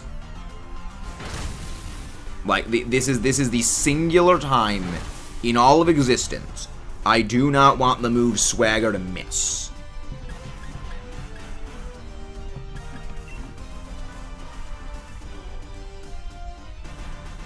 No. One of the people in game is named B. It's not just the letter B. Sorry about that. Helping Hand does absolutely nothing. Good. Good. Swagger actually connected. That increases your attack stat. But you don't get confused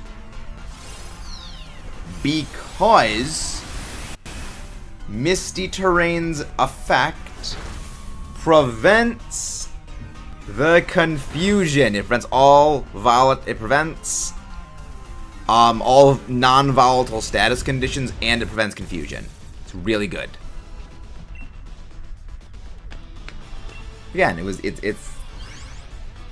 it's fun move. It's fun idea. Yeah, just the first turn go Acid Spray against Latias. And turn 2, just click Lash Out again. Just turn 2 onward, just click Lash Out. Not gonna take that. I mean, I'm kind of okay with that, because at least we can get Helping Hand. We can at least get some Helping Hand support. We're going in fully healed, that's good. Alright, we are good to go. You'd almost say we're too good for Martin to throw that win away. Even though Martin did actually have some pretty good W's this entire pathing. Again, very rare Martin win path. Like, if Martin can redeem himself with a rock type in one of these Dynamax adventure pathings, I would be... I would entirely forgive Martin for all of his stupidity throughout previous battles. Well, most of his previous stupidity throughout previous battles, because Martin's still a bit of a Martin's still a massive dumbass. I don't like that. I don't like that. I don't like that damage. Acid Spray. Alright, in that case, I'm not gonna Dynamax then. In that case, I'm not gonna. Actually, well. When the light screen's now up, I think I should be able to survive a hit. Yeah, I should be able to. Like, even if Latias double focuses into me here, I don't go down. So yeah, we're fine. We're entirely fine now. Yeah, if we had a Screech user, I could be the only Dynamax because Darkest Lariat bypasses all defensive changes, which unfortunately also means even defense decreases. Yeah. That is one of the problems of using Darkest Lariat in Terra Raids in Scarlet Violet, is you can use Screech all you want, or Apple Acid as a defense crush, but if you have any debuffs in play, then it will just simply avoid it, because it bypasses the debuffs. Unaware Skeletors is the same way, where if you have special defense debuffs from like Acid Spray, it's not the best thing to do. Just go for Draining Kiss next turn. Just go for Draining Kiss. Actually, I feel like Skuntank can go for Sucker Punch next turn, and that'll actually be perfect. Rare Martin win! Martin actually being clever with Heal Pulse and Light Screen. Hello there, Mewtwo. How are you doing? Exceptionally rare Martin W. Yeah, that's what -3 special defense does. Surprise, sucker! I do indeed love Sucker Punch. Normally, Psychic Terrain blocks priority. The one caveat of Psychic Terrain blocking priority is it doesn't block priority used against Pokemon that are Flying type, have Levitate, or hold in the air balloon. Yeah, little... I only remember that. Well, I mean, that will always forever stick with me. Because there was a draft league I was a part of where I had a Grimmsnarl. And the other guy had a Trick Room Psychic Terrain Indeedee. And a Stakataka.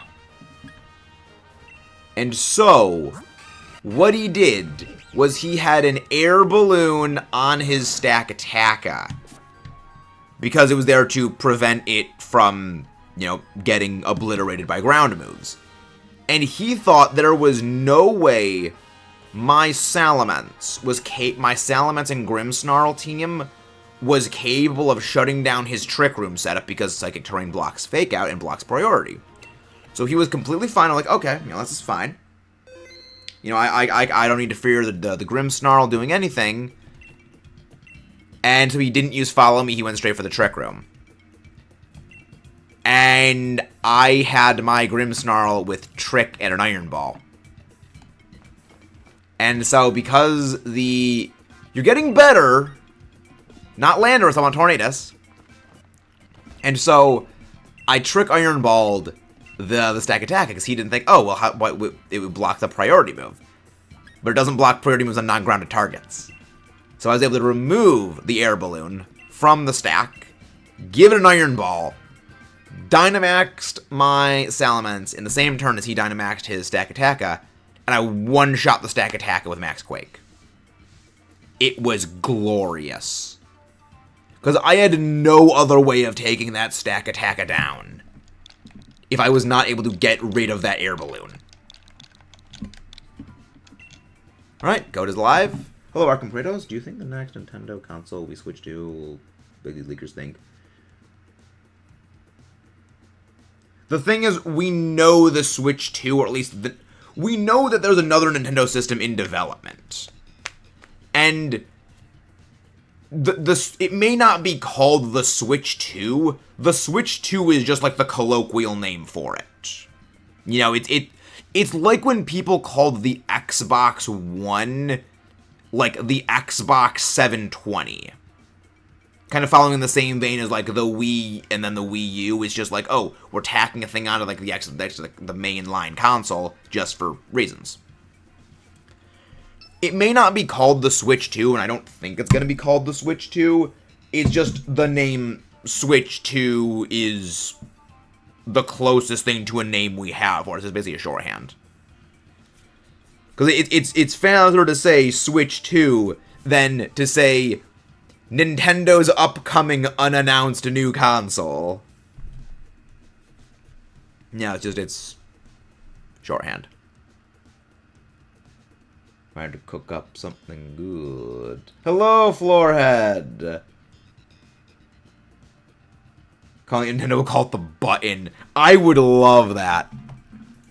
No. They call it the light bulb. They call it the Nintendo light bulb. So, have you done the tutorial Suicune Dynamax Adventure Dreams? Because the way you join is you talk to the lady. First you have to connect to the internet. Yes, the lever. The lever. You connect to the internet, you talk to the lady up front, select anything is fine. When you're on the main screen, you hit the plus button on your controller, put in the link code 192833746, invite others, and then find it. Yes, I understood the light ball. The light bulb. The light bulb. The light bulb. Well, not light bulb. Light bulb. Bulb.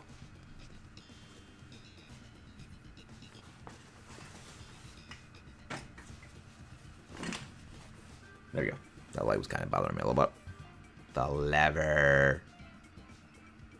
Yeah, I remember when the Switch was called the NX. Which, the funny thing is, At the time when when the Switch was being called the NX, there was a weapon in Black Ops 3 Zombies called the NX Shadow Claws. And I always made the joke that it was the Switch, that we are using the Switch to fight zombies. None of these are good. The least bad is the Jellicent. Go for the Jellicent. Yeah, no, we don't go for a side order. That's coming eventually, Jade. That's coming eventually, Jade. The Jade one. How do you do? How do you do, Jade? Yeah, none of these are particularly good. Like, Clink Clang is the least bad. Jade, I think you need to go check your spell check again. That sounds like a skill issue. The problem is that the Magneton really can't do any damage to Latias. Ooh, I'm liking what we see here. Oh, this is perfection right here. Alright, ladies and gentlemen, Malamar. We're gonna go Malamar, Ground, which is Marowak, regular Cantonian Marowak, and then we're gonna go for the Scyther. This is a perfect. This is actually very, very good. No, do not use Swagger. Do not use Swagger. Wait. Right, contrary. What has Swagger? What of this selection has Swagger? Yeah, no one here has Swagger. I'm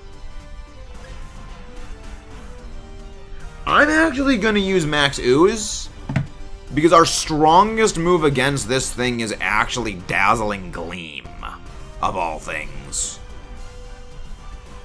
He's got the moves like Swagger. He's got that moves like Swagger. Do you ever have that one mon you hate for no reason? No. All the Pokemon I dislike for very intense reasons. The closest thing to a Pokemon I just do not like, for like any reason, I just look at it and think, I want to punch this thing, is... That's gonna take something. Well, no, that's not really an irrational dislike. That's because I just hate seeing it everywhere. I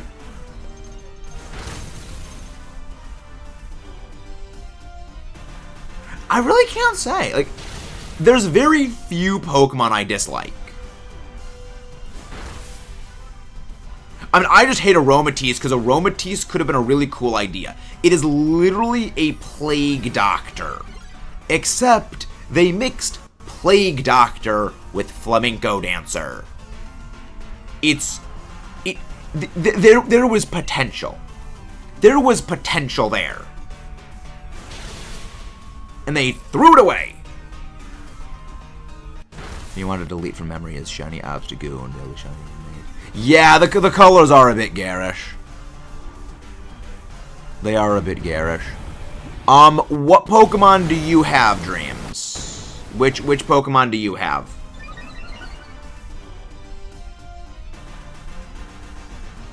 Yeah, fair enough, Jade, fair enough.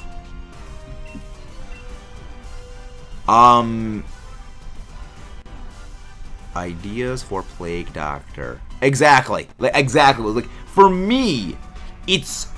The idea is so cool. And they threw it away. They threw it away. That is why it deserves Oblivion. Actually, yeah, we switch out the Clang. We switch out the Clink Clang for Malamar.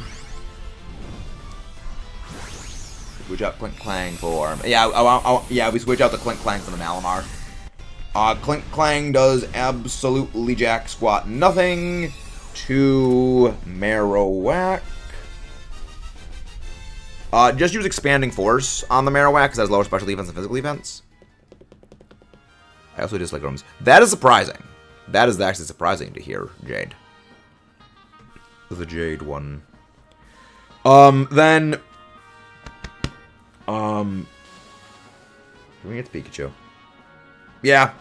Again, Pikachu is one of those Pokemon where I will not defend Pikachu, but I will also not go out of my way to antagonize it. My feelings on it are largely the same as the case of, like, anything that gets overly force promoted by a series deliberately. I don't dislike it, I'm just tired of seeing it. You know, it's more generalized apathy than hate.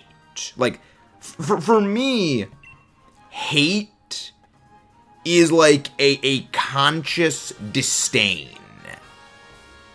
You know, as in, like, this thing should not exist. Rather than, I'm fine with it so long as you don't shove it down my throat. I will yeah, Magnet Ride is a good call against this thing turn 1. That's a very, very good call. I feel like Jellicent Dynamax against this thing and just use Dive. So the first turn, just use Icy Wind on Jellicent. Don't click Dive unless you can Dynamax turn 1 and then, you know, obviously Dynamax. I'm not going to let you use Screech, because I don't want you using Screech on any of us. Anyway, about Aromatisse, you don't understand the pain I went through for it. Oh, you had to the Trait Evolve for it? Trait Evolution? Yeah. The funny thing is, the first time I ever heard about Aromatisse was a friend of mine was making a Trick Room Generation 7 Primal Groudon team. And he mentioned he needed a slow fairy Trick Room setter. And, like, the only option was, like, Aromatisse. Because it's I think, the only slow fairy type that gets access to Trick Room at the time. Because this was before Generation 8, where Hatterene came into existence. Because, I mean, like, oftentimes you would see a Trick Room setter Mimikyu. People forget Mimikyu is actually kind of fast. I had $3.99 in my Shield Dex for a month. Wow. I'm pretty sure you can just straight up find Wild Aromatisse, though. Unless that's a Sword exclusive. Is that the Sword exclusive, or is that the Shield exclusive? I can never remember, because, well, both it and Slurpuff I just find incredibly forgettable. Slurpuff is slightly less forgettable, because, like, I still don't understand how that thing's a dog. Really raids. Interesting. Yeah. Really? Huh. I guess maybe not everything that was, an evolution, a weird evolution was, well, then again, yeah, that makes sense. They want to force people to do it. Now, Aromatisse is a Shield exclusive, then I hate evolving. Yeah. Like, trade evolutions in general can go suck a Railroad Spike. Item evolutions in general, I don't hate them. I think that it's honestly kind of a good way. Like, item evolutions in general and as a whole, I'm entirely okay with. Because that's how you're able to make, like, these really, really good Pokemon, you know, very, very good. But you keep them early on not super strong, so you can, you know... For me, a big thing in Pokemon games is the journey of using an individual Pokemon. Like, I like the Pokemon that starts out kind of, like, weak, and you need to basically keep babysitting it, you know, to keep it going. But that's the reason I really like the pseudo-legendaries, is I like the idea of, like, I see the thing when it's small, and, you know, seeing it become stronger as it goes. I love that. It's why I freaking love Tynamo, and I freaking love Electros. Whereas it lets you do things like that where, you know, it is not possible to get the Super Strong's battle form. Switch out the Jellicent for this. The Super Strong's form.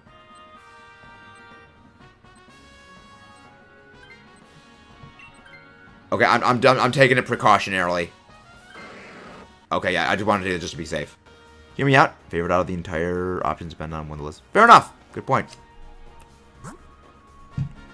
Yeah, in that case. Sorry about that. Okay, I was mad on. Yeah, it's hard to. I wanted to go for the Scyther, but okay. I want to go for the Scyther, but okay. One sec.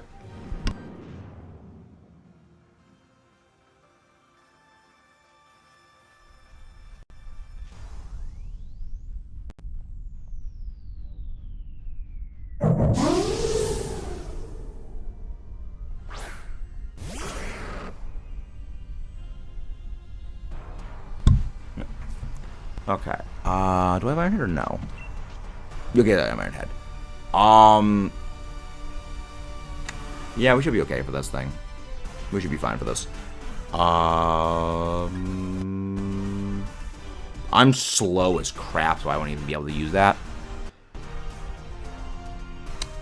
What if there's Gyarados on the rain team? I would not recommend Gyarados on a rain team. That opens you rain and thunder. I mean, you can fluff around and find out and see how it goes. But I'm not so sure that goes well. Galar birds. Galar birds are interesting. I like them. Because pre-Gen 8, it is the Gen 7 dragons. But the Galarian categories. Well, the thing is, I wouldn't say that those are the Gen 1 birds. I would say those are the Gen 8 the Gen 8 Galar birds. You know, I wouldn't say that those are the Gen 1 birds. Because I wouldn't say that a Alolan Marowak classifies as a Gen 1 Pokemon, because it's, even though it's an Alolan form of a Gen 1 Pokemon, it was added in Gen 7. Okay, Zapdos are probably better off on a ring. Yeah, Kanto Zapdos is the vast. I mean, Kanto Zapdos is the Zapdos is the standard for a rain team because it gets both Thunder and Hurricane. You know, it's all around. It is one of the best, and I love it. For real, on play mostly doubles, but I've been using Galar Zapdos in singles. Yeah, in singles, Galarian Zapdos is a bit of an interesting thing. It's like, on the one hand, you don't have as much Intimidate, and you don't have as much stat debuffing, but you've also got, it can force a lot of switches purely because of Thunderous Kick. Like, that move is a default defense drop. And not a whole lot of things enjoy taking a Thunderous Kick and then the follow-up defense drop defense Thunderous Kick. You know, basically, if you have the defense to survive that move, you either burning your Terra or you're a Pokemon that is weak to fighting. Switch out the Magneton. Switch out the Magneton. I do not...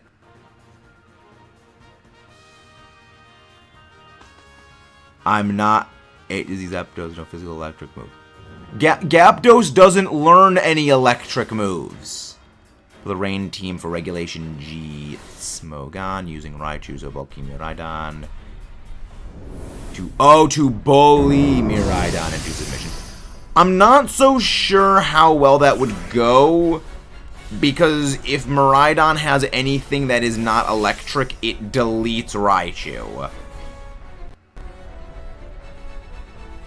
I've also been walking into battles and asking people to start Team Aqua.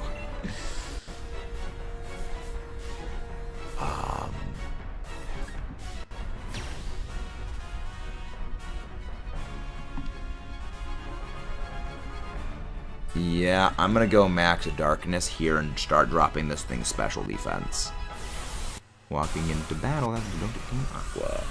The thing is, I used to be Team Aqua until I grew up and actually started to study geology, and then I converted to Team Magma.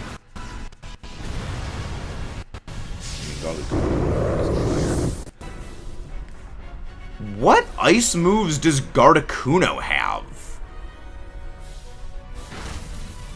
I mean, Goltrays, I'm pretty sure gets like Heat Wave. Because basically anything that's a flying type that's not a water type gets Heat Wave. What's if I move? What ice move does Gardecuno get? Because if it's like Icy Wind, I would not consider that an ice type move. Because that's like saying Alolan Marowak gets ice type moves because it gets Ice Beam and Icy Wind, despite, you know, them being not at all lined up with what it does. Oh, only Snowscape and Sunny Day? Ew. Gardecuno's cool. That one was more or less. Or less meta. I'm pretty sure Gardecuno was actually meta for a while. I'm pretty sure it actually was meta for a while because of, like, anti-intimidate shenanigans, which is, as always, you know, what it does. But then Goltrays, you know, just kind of stole everything. I mean, in Gen 8, it was Goltrays all the way. Like, there was no reason to use Gyarados or Gardecuno over Goltrays. It was just too good because weakness policy Berserk and Max Airstream is just, it's too good of a combination. Yeah, I mean, we criminally undervalue, I mean, how absurd of a move Max Airstream was. Mythball. I'd like to mention that Gardecuno and Goltrays don't even get Hail or Sunny Day in Gen 8. Wow! That's funny. That's actually kind of hilarious. Did Gyarados at least get freaking Rain Dance? Did at least get Rain Dance of all things? Hey, thank you very much whoever subscribed there. And yes, we were, I mean, again, that's the shorthand competitively for those things, as they call them Gyarados, Goltrays, and Gardecuno. My favorite legendary trio is the Gen 5 Dragons. Yeah, the thing is, I would have put the Gen 5 Dragons on the list, except we all know the Gen 5 Dragons would have won hands down. So at that point, it's not even really a poll, it's just, let's see how little love the others get compared to the Gen 5 stuff. Each of them got a weather fit for their typing. Wait, did it really not get Rain Dance until this gen? Oh my gosh, that's so stupid and silly. I love it. That's funny. Well, yeah, it did nothing because it became a fairy grass type. So it just resisted it. And Marowak has a kind of low attacking stat as is. That's the reason why it really likes the Thick Club held item. Because on its own, it can't really do much damage. It needs that Thick Club. Without that, it's just potato. And it's also non-stab. Which doesn't really do well.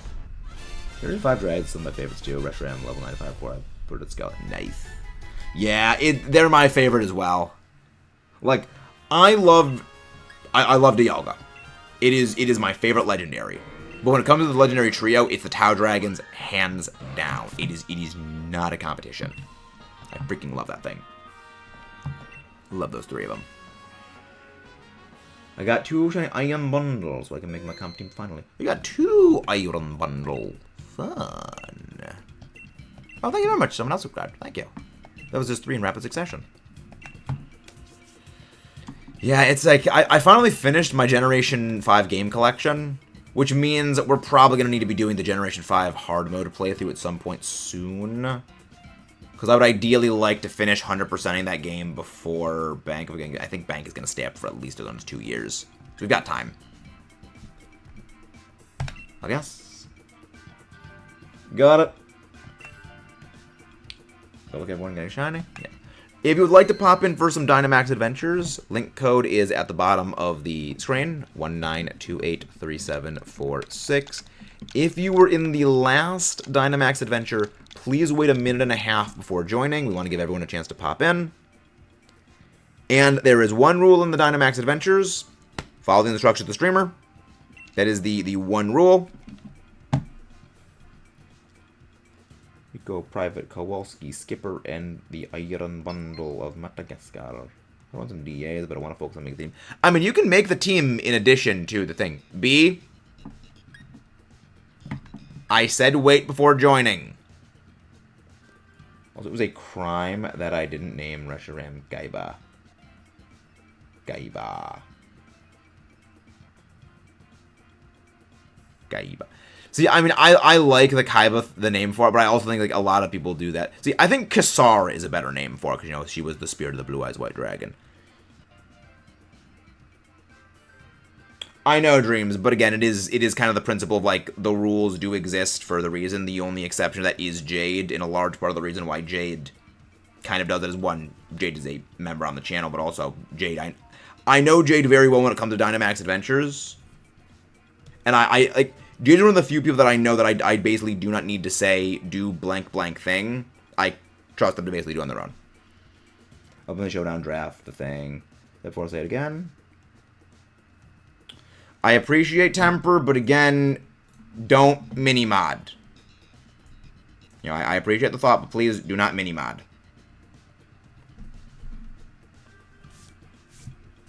Again, the rules are there for a reason. It is the principle.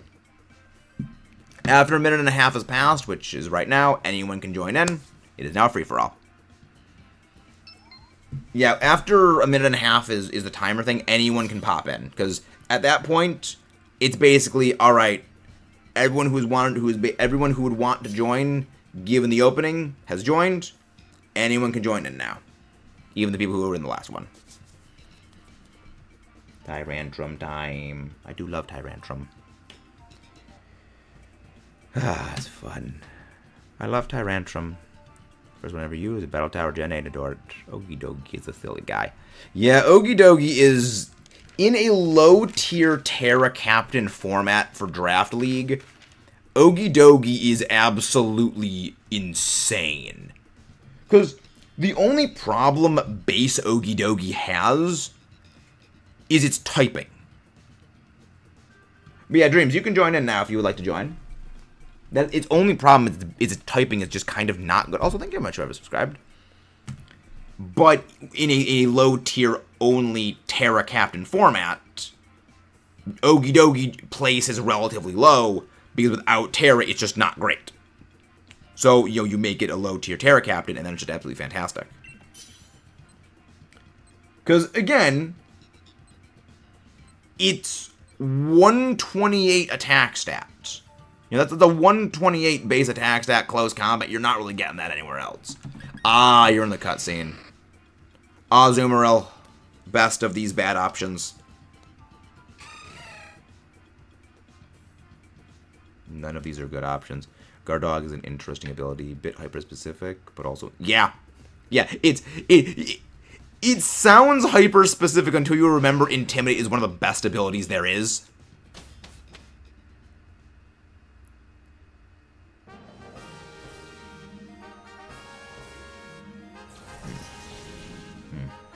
I'm gonna get a new thing at Chapstick. We can go for the Jinx. Jinx is a good pick. Jinx is a good pickup. Yes, Jinx is a very good pickup. And then we go... Yeah, Jinx is a good pickup. We can go Tauros or Gold. I think we probably go for the I think we go for the Tauros pick. These would be cool, shiny. You have that as well, yeah. Once I get the freedom to do stuff, I would like to do more Ogre things. I've still yet to figure out when our next Ogre Ousting stream is going to be. Because I've still yet to schedule the... I don't even know what my next Draft League match is, like who it's up against. And I don't know when it's even going to be. Because I am like 2 weeks early for the draft match. Because the draft match needs to be out by the 21st. And it needs to be recorded by the 14th. And I recorded that thing like a week ago. So I've got a little bit of a jump on week 2. which I look forward to seeing my... You know, let's go check my week 2 opponent. Let's go check my week 2 opponent. I'm very curious to see. Yes, let's see what the New York... Ooh, actually good targeting that dry skin weakness, even though you didn't actually target that intentionally. It's fine. Everything's fine. Everything's fine. Yeah, just do not use water... Oh, right. Yeah, dry skin. When it comes to Jinx and Heliolisk, do not use water moves. They have dry skin, which they're immune to water moves. However, they take bonus damage from fire moves. It is they're immune to water moves, and they recover... Yeah, they recover 25% of their HP from water moves. I think they recover like 1/16 or 1/8 of their HP every turn in rain, but they take the same amount of damage. They take the same amount of HP in damage from sun, and they take 25% more damage from fire moves. Well, not really for Iron Bundle. Ooh, that's not good. That's very, very bad. I mean, you can buy the mints at any time. Yeah, sounds like a 5-turn burn. Yep.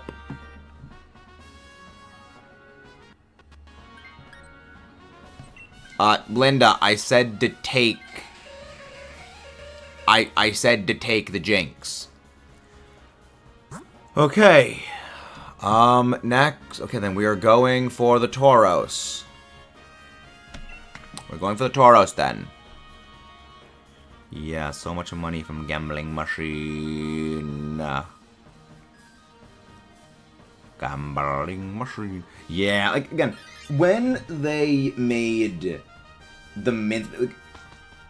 This is one thing that I will always say, is Pokemon may be a bit slow on... No, I said do take the Jinx. We wanted the Jinx. And now we're going... Okay, we're not going the wrong pathing as well. Okay. Alright then. Okay.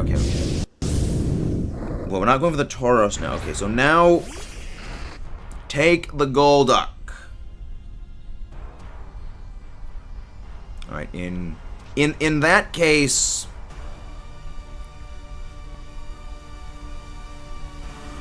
In that case, we switch out the Dugtrio for this.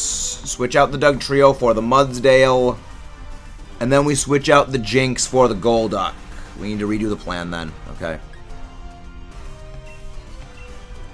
Okay, we need to refigure this out. Just use Ice Beam. Don't use Lovely Kiss. Just use Ice Beam. Oh, Galaxy Brain Golisopod. I love that name. That's great. Schedule. What's my next turn matchup? Next week is... Oh, great. Next week I'm fighting Kason. I fight Kason next week. The Oregon State Golducks I'm using.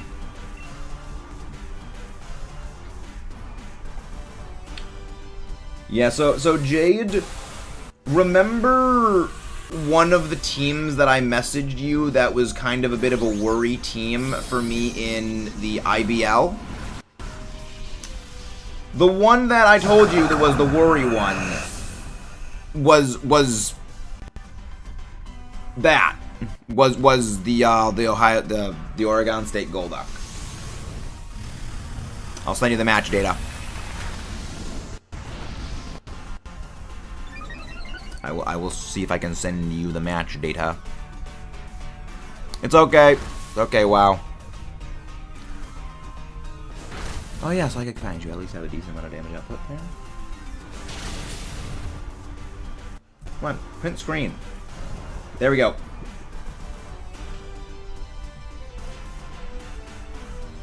There you go, print screen. Why? There. Let me capture the screen.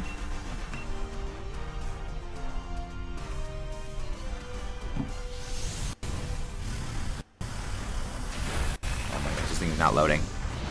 I'm trying to send the match data. I'm trying to send the match data. Yeah, it's a bit of a thing. Remember talking about the team, too, where I can't remember exactly. Yeah, I mean, I think when you see the team, you'll remember which one it was, because it is kind of a bit of a terrifying, scarifying team. I think I can handle it. But thankfully, it is one of the teams I wanted to fight. So yeah, we switch out the Doug Trio for this. It is one of the teams I wanted to fight. Entirely because he's got Iron Thorns. I've got Tyranitar. It's a good old-fashioned Royal Kaiju Rumble up in here.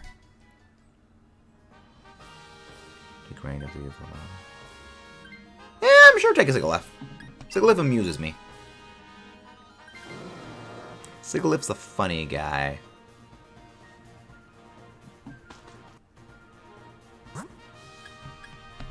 And then we go for the Golduck. This is where we switch out the Jinx for the Golduck. Because the Golduck has Screech.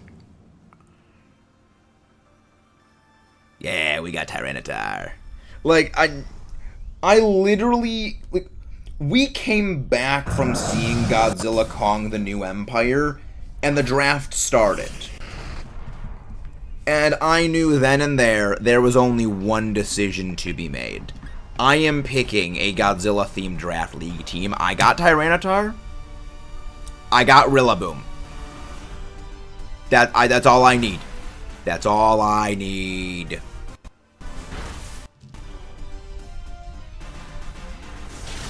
And, I mean, not only do I have Tyranitar, I've got Excadrill.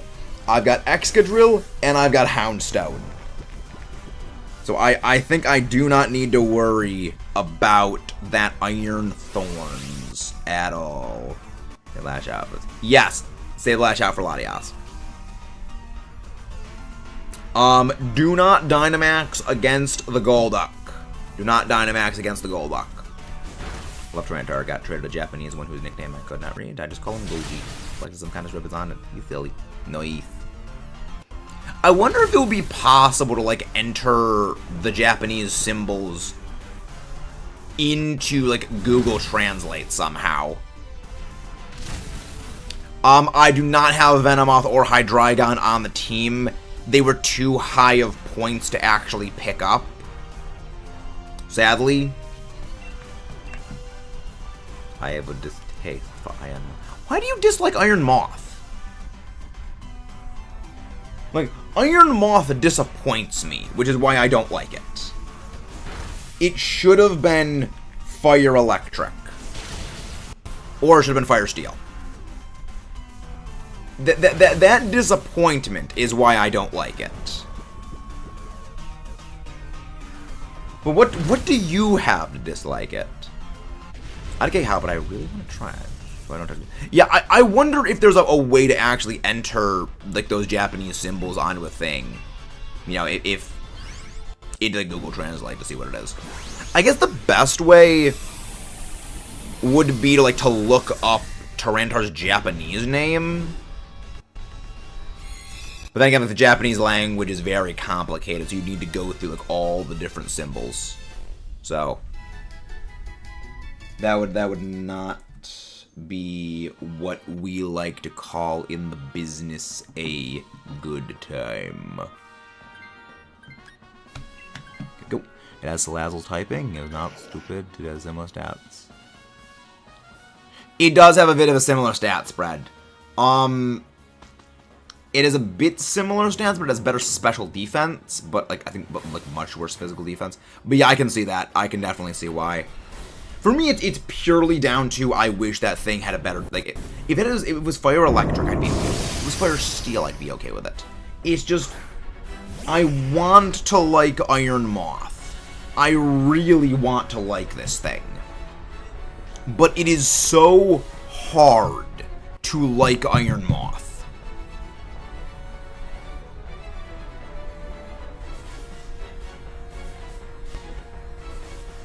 Yeah, you can Dynamax here. You can Dynamax here. Yeah, you can Dynamax perfectly fine. Japanese name, if you want, is...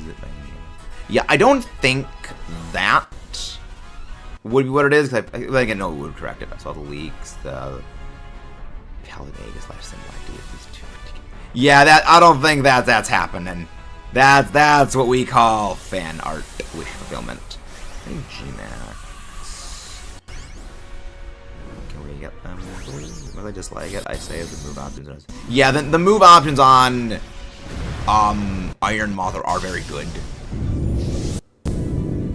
Hello there, Meepum. How you doing? Don't want to mess up again, by the way. No, it's all good. It's all good. Wow. If there are any good ones on the pathing, then we can. Well, of course it turned into that. Of course it turned into that typing. Of course it turned into that typing. In that case, just start using Aqua Jet. Just start using Aqua Jet. Then, of course, it used Reflect type. I prefer the Scarlet Paradoxes, but I adore the Musketeers and the Beasts. I preferred something other than the Beast based off them. I want to give them something. Yeah, I like them. Like, I mean, I like all the Paradox Pokemon. The only thing about some of the future ones I don't like, because I actually do really like the Chrome. The only thing I don't like is I don't like Iron Jugulus. I don't like the base typing. It's really, really not a good typing. Well, it's not a good typing for what Iron Jugulus is wanting to be. Wait, it doesn't? Iron Moth doesn't get Sludge Bomb? Well, then again, that's probably one of the only moves it doesn't get, so yeah, that math checks out. And actually, now use Brine. Now use Brine on the Golduck.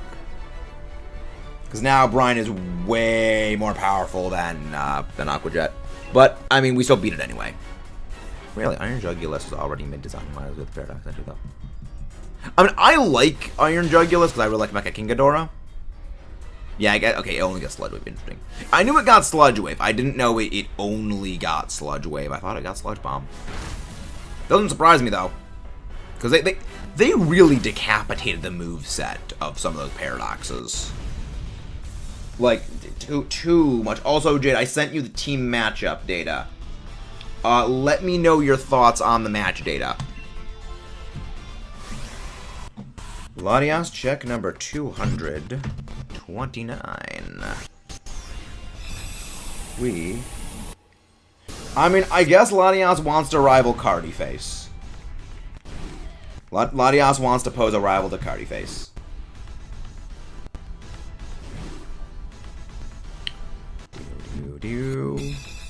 Hello to the most liked egg. I like Jugulus more. It was as good as it must be. Yeah.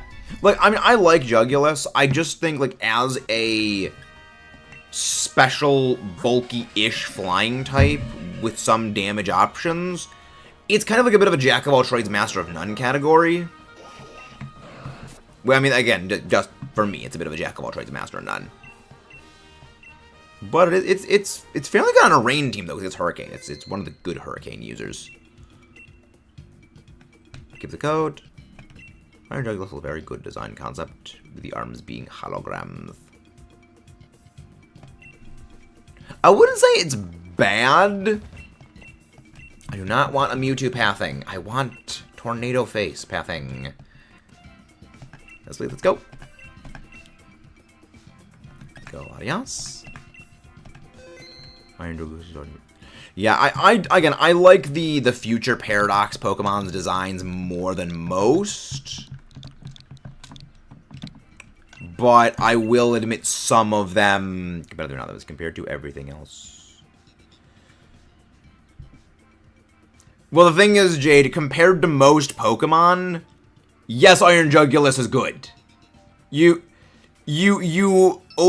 underestimate how many very, very bad Pokemon, even just fully evolved stuff there is. You know, it's Iron Jugulus is quite good. It's just frequently it is compared to the, like, top 10% of the metagame. Okay, compared to the other Paradoxes.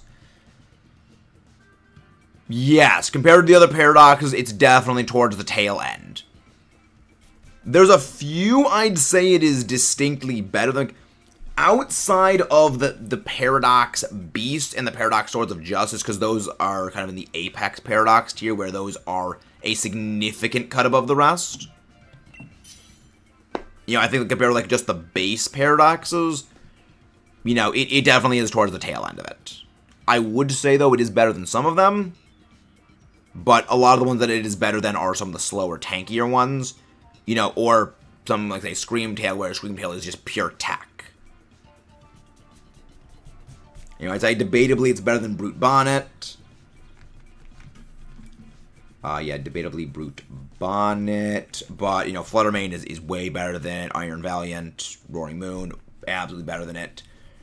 Iron Thorns I'd say is better than it, because Iron Thorns gets Dragon Dance, and Dragon Dance is just kind of amazing. It's good until Tailwind, Dazzling Gleam, Rabombi gets pulled up. Talking about Koraidon. Oh. I mean, Koraidon is still good. You know, I mean, again, Terra. A lot of Koraidon, pretty sure, really, really like Terra Steel, or really, really like Terra Poison. Or possibly even Terra Fire, because, you know, Temper Flare and Terra Fire is pretty fun. Yeah, Brute Bonnet amuses me. Brute Bonnet amuses me. Honestly, Celio and Ninjask could both be kind of decent, but overall, I think probably maybe the Ninjask is better. We're playing Sword. Ooh, Haunter. I like that. Who would admit Brute Bonnet? Yeah. Frostlass, very good. Yeah, Brute Bonnet, if it was any other typing, I would say would be very, very, very good. But it is purely because of that dark typing, well, the dark grass typing, that it's kind of is a little held back. Okay. Go Musharna, then the ice types, that's a Sneasel. Yay. I mean, I like Brute Bonnet. I think it's amusing. But, like, Brute Bonnet gets a lot of good moves. But other than that, its typing does hold value. Now, if it was, like, dark different typing, fantastic. Because then it, you know, still gets the immunity to Prankster user, which is really fun.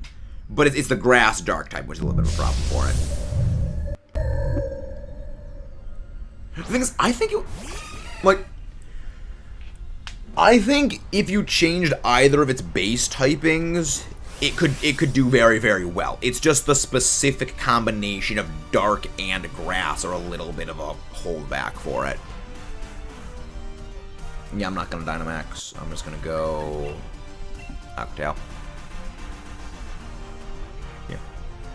Again, guys, if you haven't done so already, don't forget to subscribe and leave a like on the stream. It is the best way to help us out here and support the channel. Furikata. Good call using Fury Cutter. That is actually, the snowball damage is kind of insane on that. Woo! Special defense drop. We're great. We are cruising. Yes, Meow wasn't doing the same then. Yeah. I mean, Meowscarada is Protean type changer. Yeah. I mean, Meowscarada and Brute Bonnet fundamentally do very, very, very different things. Meowscarada is like Speedy Glass Cannon tech user with things like Knockoff, whereas Brute Bonnet is like Pollen Puff, Rage Powder, very strong foul play, Spore, Anti-Spore. You know, it's a bit of a generalist, you know, defensively and somewhat physically offensively, whereas Meowscarada is like hyperspect and do damage and knockoff. Yeah, Brute Bonnet, I mean, support Brute Bonnet is generally the way most go. Hi, Kirby. That's generally the way that most people go with Brute Bonnet. But again, it works for a very good reason.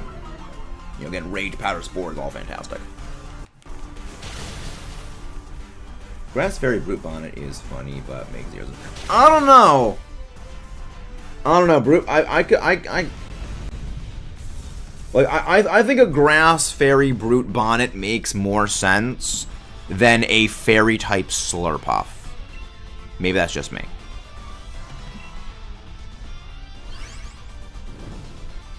There were 3 grass dark types introduced on the DLC.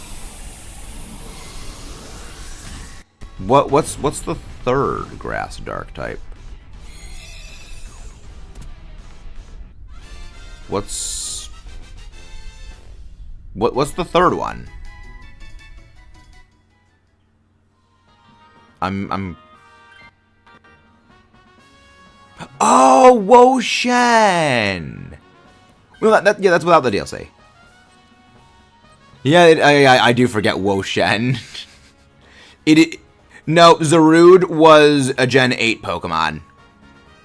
Zarude is a Gen 8 Pokemon. Go for the Sneasel. No, they mean newly introduced Pokemon. So Pokemon that did not exist before Generation 9.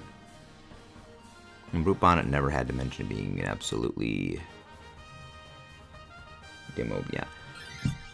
Demon, which makes sense, not fairy. I mean... we have a Pokemon that is a literal Plague Doctor. That is also a fairy type.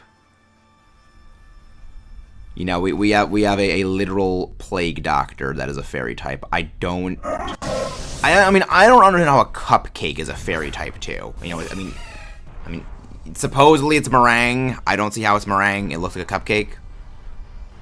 Like Snubble. Snubble does not make sense to be a fairy type either.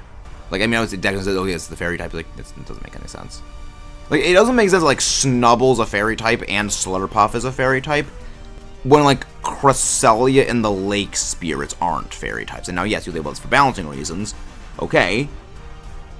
But I ask you, when they made Granbull a fairy type, they actually made it a lot weaker. Those risky 3 of us are weak to it. Yes, but Sneasel is also absolutely frail.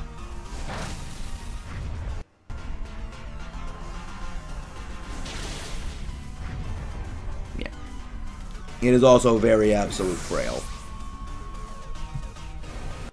But also, we need to go for the Sneasel because the Sneasel is probably one of the best things against the Latias. Oh, good. Attack fell. That's good. That's good. You can use Mud Slap with the, actually, no, it's actually probably just best to go Snowball damage with the Fury Cutter. Remember Terrasilize my Terragrass, Detar, and Sandemir instant Wochow was about to Leech Seed. On the battle, good times left, Detar, Terragrass, it was Reading Stone. That's fun. Yeah, that's the thing I really like about Terrastilizing, is there's a lot more you can do with it compared to something, say, like Dynamaxing. That attack drop came in handy. You know, I mean, I like Dynamaxing, but it was way too strong. Fun fact, Snubble is a higher attack stat than a higher attack stat than Tinkaton. Yeah, Tinkaton's got a really low attack stat. Yeah, I still think they nerfed Tinka's attack stat purely because, okay, we had Mega Mawile, which was a menace. We had Zacian, which was a menace. We don't want to make another absolutely bonkers Fairy Steel type Pokemon. So we're going to give it a really, really strong Steel move. And we're going to make it a special defense wall. And then we're going to call it a day.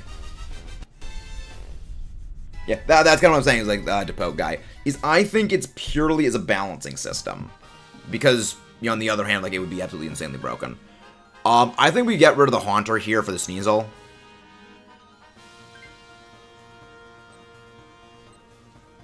I think we switch out the Haunter for the Sneasel, because Haunter just gets demolished by Latias. Latias has a lot of psychic moves.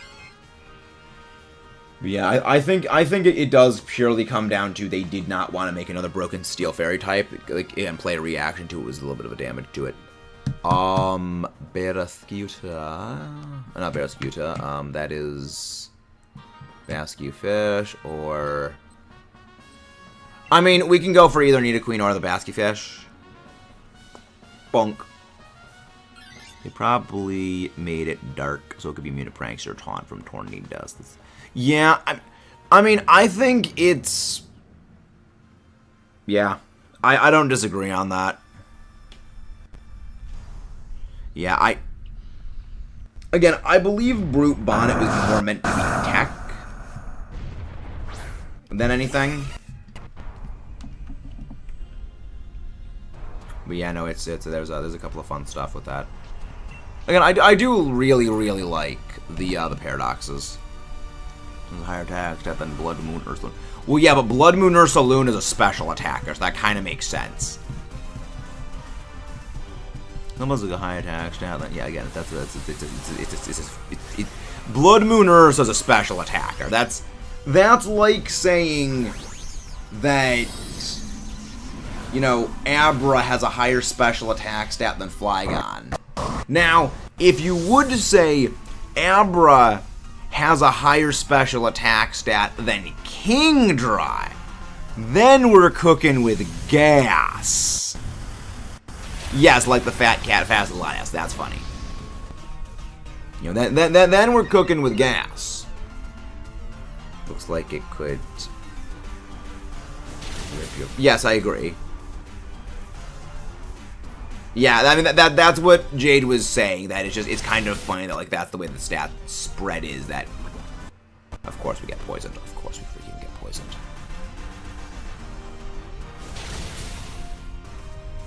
Yeah, BM Ursaluna. It amuses me. Hit 3 times. At least I'm not poisoned because that attacked after it. But I'm probably gonna get poisoned. Freaking called it! I freaking called it!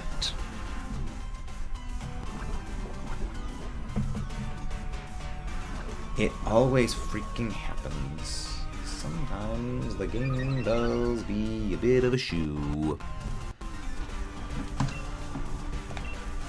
Well, I mean, now I don't need to worry about that anymore. Well, then again, no, Latias can't even paralyze me with Dragon Breath, I'm a fairy type. But yeah, no, I mean, I like it. Our real question is, why is the dog a higher spell attack than a legendary golem made by when you run to the continents?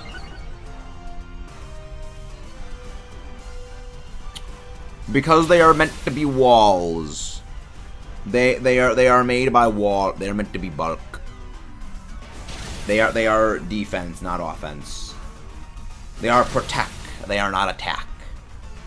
You know, until, you know, Body Press came into existence, and then, you know, freaking Regirock decided to press literally everything. I mean, I love Regirock, but I love that thing. Of all of the Regis, it is by far my favorite, other than Regigigas, because I like Regigigas even though it's not great. I think it's really neat. Well, let me debatably, I like Regirock more. I think they're both pretty cool. But yeah, Regirock is by far the best of the Roshan with. Imagine being a defensive Pokemon who is weak to the worst type in the game. Yeah, I mean, why does Regigigas have half attack speed for terms? There's a reason for that. The reason for that is when they made Regigigas, they thought it would be way too strong. So they gave it a nerfing ability to keep it from being way too strong. Except the problem is, they over-nerfed it. Because they didn't realize how crippling that ability is. The thing is, Celebi has a good stat spread. But even then, Celebi's really fallen off pretty hard as time's gone on. Celebi has fallen off pretty aggressively. We Dynamax either the Sneasel or the Frostlass. Both of them are fantastic. Celebi is the Onion Fairy. I mean, it's weak to ice. A lot of stuff is weak to ice. Oh yeah, then don't Dynamax the Frostlass, then don't Dynamax it. Yeah, I mean, a lot of Pokemon are weak to ice. Like, some of the... I would say if you look at some of the best Pokemon in competitive history, a lot of them are weak to ice. You know, like the ice type is basically the damage type. The only problem with the ice typing is that they just never made good ice types with good stat lines until relatively recently, like in large degree. Yeah, that's the problem, is they're all bulky Pokemon. You know, it is... Ice types are meant to be DPS, despite the fact that they make them bulk, which does not make any... Like, Reg Ice is, I think, Dark Ice, not Ghost Ice. No, Ghost Ice, right, Frost, that's not Sneasel. Frost, not Sneasel typing, right, that's my mistake. That's my mistake.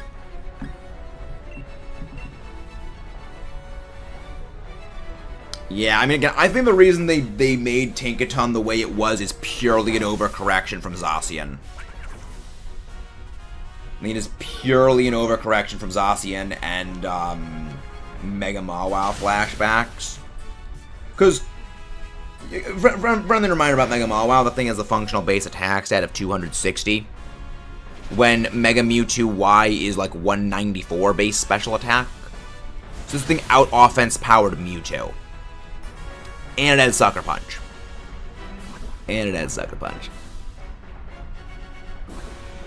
Yeah, I saw you got clicked, Dream. I saw that. I stole my typing. Sneasel, why don't you Dynamax? Sneasel, we wanted the Sneasel to Dynamax.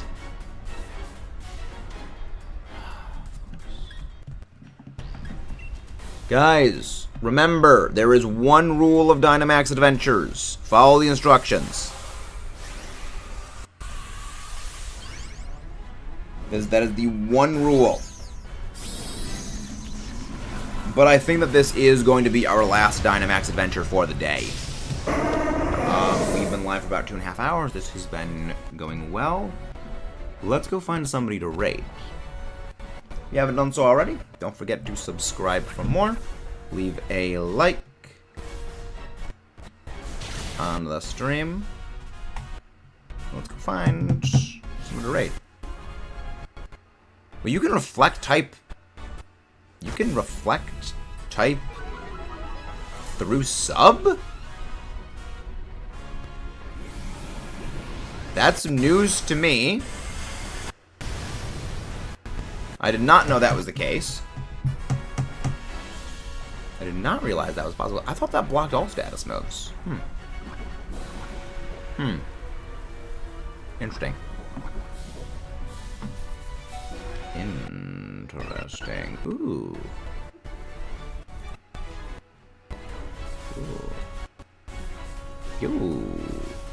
Weird clock. Weird clock? Let's read Clocky. He just started his BDSP thing. Yeah, let's go read Clocky. Never knew you could do that. The yellow. I hope it does as well. I do hope it does. Never to Wonderland. Pokemon purposely trying to make competitive God limit. What about Sincere Fairy BMS? Yeah, I mean, again, I've always said, I learn the most when it comes to battling by just getting my butt kicked. You know, I learn the most by absolutely getting demolished. That's kind of the main thing. Kind of the fun. That's when I still do draft leagues all the time. Doesn't affect Sneasel. Does not affect Sneasel. Oh yeah, now it's back to that typing. Okay, there we go. We took it down. And again, haven't done so already, don't forget to subscribe for more. We're going to go on a raid. Hello, Austin. You actually kind of came in right at the end. We are going to be doing this final Latias check, and then we're going to go raid our friend AM Clocky. Bro, I remember spending ages shouting at the Giri using a Gengar with taunt only to find one randomly without the Gengar. Memento caught it, though. Memento is cool. Dio, we've been kind of stretching ourselves really thin when it comes to streams lately. You know, I do appreciate the enthusiasm, Dio, but Can't always we can't, like, always dream all the time. No Musharna, no Nidoqueen, no Latias. Sadly, we did not get our shiny today. We will be live tomorrow for some more random Dynamax adventures. But today is the end of the day. Is silly. I do love it. Thank you, Depper. Okay, let's go grab the link. And we're going to go raid our friend Clocky. Once again, don't forget to subscribe for more. Best way to support us here. But we're going to go send the love to our friend. Let's see, where is... Can I do a redirect to Clocky or not? Is he not a redirectable stream? Oh, there he is. I can redirect to Clocky. I can do a redirect to Clocky. There we go. Have a good night, everyone. And I'll see you tomorrow. Maybe we go live again later today for maybe another X and Y installment playthrough. But I do not know yet. I'm going to take some time and work on some more video projects. I'll see you then.